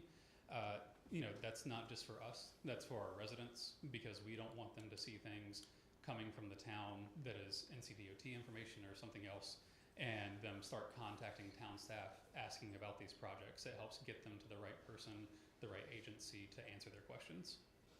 We're also working, and we've been talking with HR about this, on doing an internal newsletter for every department in town that encompasses updates from every department. Because I know HR did a great job on doing the HR update monthly, and we're looking to just kind of expand upon that and pull news from every department to improve our internal communications and make sure people are aware of initiatives from different departments throughout the town that they can all take part in. So our HR wellness sessions, if any crazy balloons wanted to take part in the HPD polar plunge, those sorts of things where they know what's going on. This department that they work with is doing it, and they have an easy newsletter to find it in. So we're hoping to launch that this year. Any questions about that? Okay. Last slide. All right, so also coming up in the future, and I'm sorry, Brad, would you grab the papers on top of my computer just in case there are questions? Sure. Yes. Sorry, there's no papers. All of that, just, bring it all this way. Sorry, so I meant to bring that up with me, that's my fault. So on the horizon, we expect to ask for funding for branding implementation. We have had the brand adopted, and there's a lot that we can do in-house that costs nothing or next to nothing to help get the brand launched. But the more juice you put behind it, the more successful the launch can be. And just wanted to get that on your radar. We have been speaking with Haven, about services they offer to help with brand implementation, as well as estimates based on their experience, so not official quotes, about what different initiatives might cost based on other towns they have worked with. Can you give us some examples? Like, yes, that's why I asked for these papers. oh, okay. Yes. Towns that do new logos, big overhauls, things like water towers and vehicle wraps all at the same time, you're looking anywhere based on their experience from $31,500 to $100,000. We don't expect to come to you and ask for that this year. We expect our branding to take several years to implement and kind of have a rolling year-over-year funding plan for brand implementation. Really, those bigger numbers come from the communities where they overhaul their logo, their tagline, their brand story, everything all at once, and decide to take an all-or-nothing approach, where in the very next fiscal year after adopting the brand, they redo their water tower, their vehicle wraps, their building signage, their street signs, all of their internal documents like letterhead and PowerPoints and envelopes and business cards, all of those things all at one time, which is obviously very costly. But, in keeping with one of the same reasons we didn't want to redo the logo, we want to make sure that we're being financially responsible rolling out the brand. And so we expect that to take years to really fully ask for these types of things, and instead of asking for it all at once. We don't want it to be a big shock to the budget. Any questions about that? Yeah. Yes. On your list, do you have like the signage on all the entry points into Huntersville?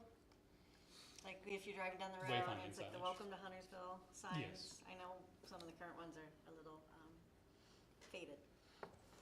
Yes, so wayfinding signage is not something they sent us a quote for or an estimate for, but we could ask based on their experience as a company, and we can ask other companies who do wayfinding signage about how much that would cost. I'd be happy to get you that number. That'd be great, because I know Cornelius does some of that. They've got signs. Sure. Yeah, it's, Yeah, absolutely. The signs on 77, like when you, not the exit signs, but like I know there's one when you're driving up, like I think there's one, Welcome to Huntersville. Is that something we have control over? I have to tell you, I don't know. I cannot place that sign in my head right now. There's If memory serves, DOT did that for us. Pretty sure those are DOT.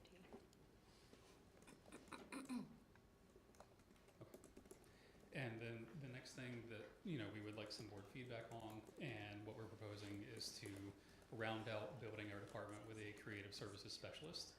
So this staff person would play a pivotal role in developing a range of digital and print content for all town departments.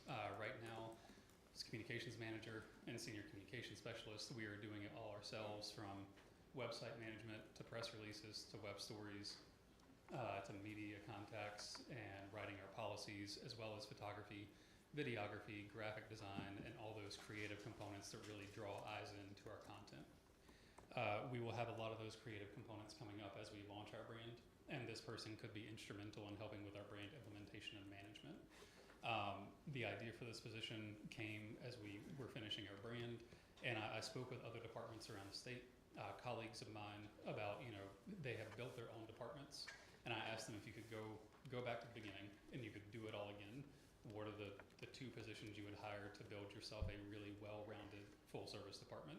The first was Pam's position, and the second was creative services specialist.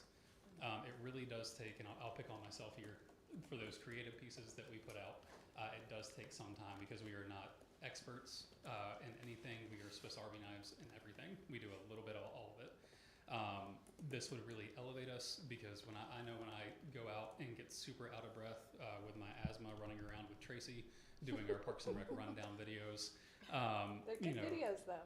Thank you. They're fun to shoot, and then I have to dump all the content on the computer, and then it's usually going to take me 2 or 3 days on top of all the other work that I have going on to edit that and turn it around. So those more creative pieces that really draw eyes in and bring people to our content as sort of that first source of truth, and really trusting our brand, it would be incredibly helpful for us to have an additional staff person to handle the creative side of things. That is all I have for my presentation. Any other questions? Nope, all right. We will adjourn now. Thank you. Anthony? So, Catherine says dinner is 6 o'clock.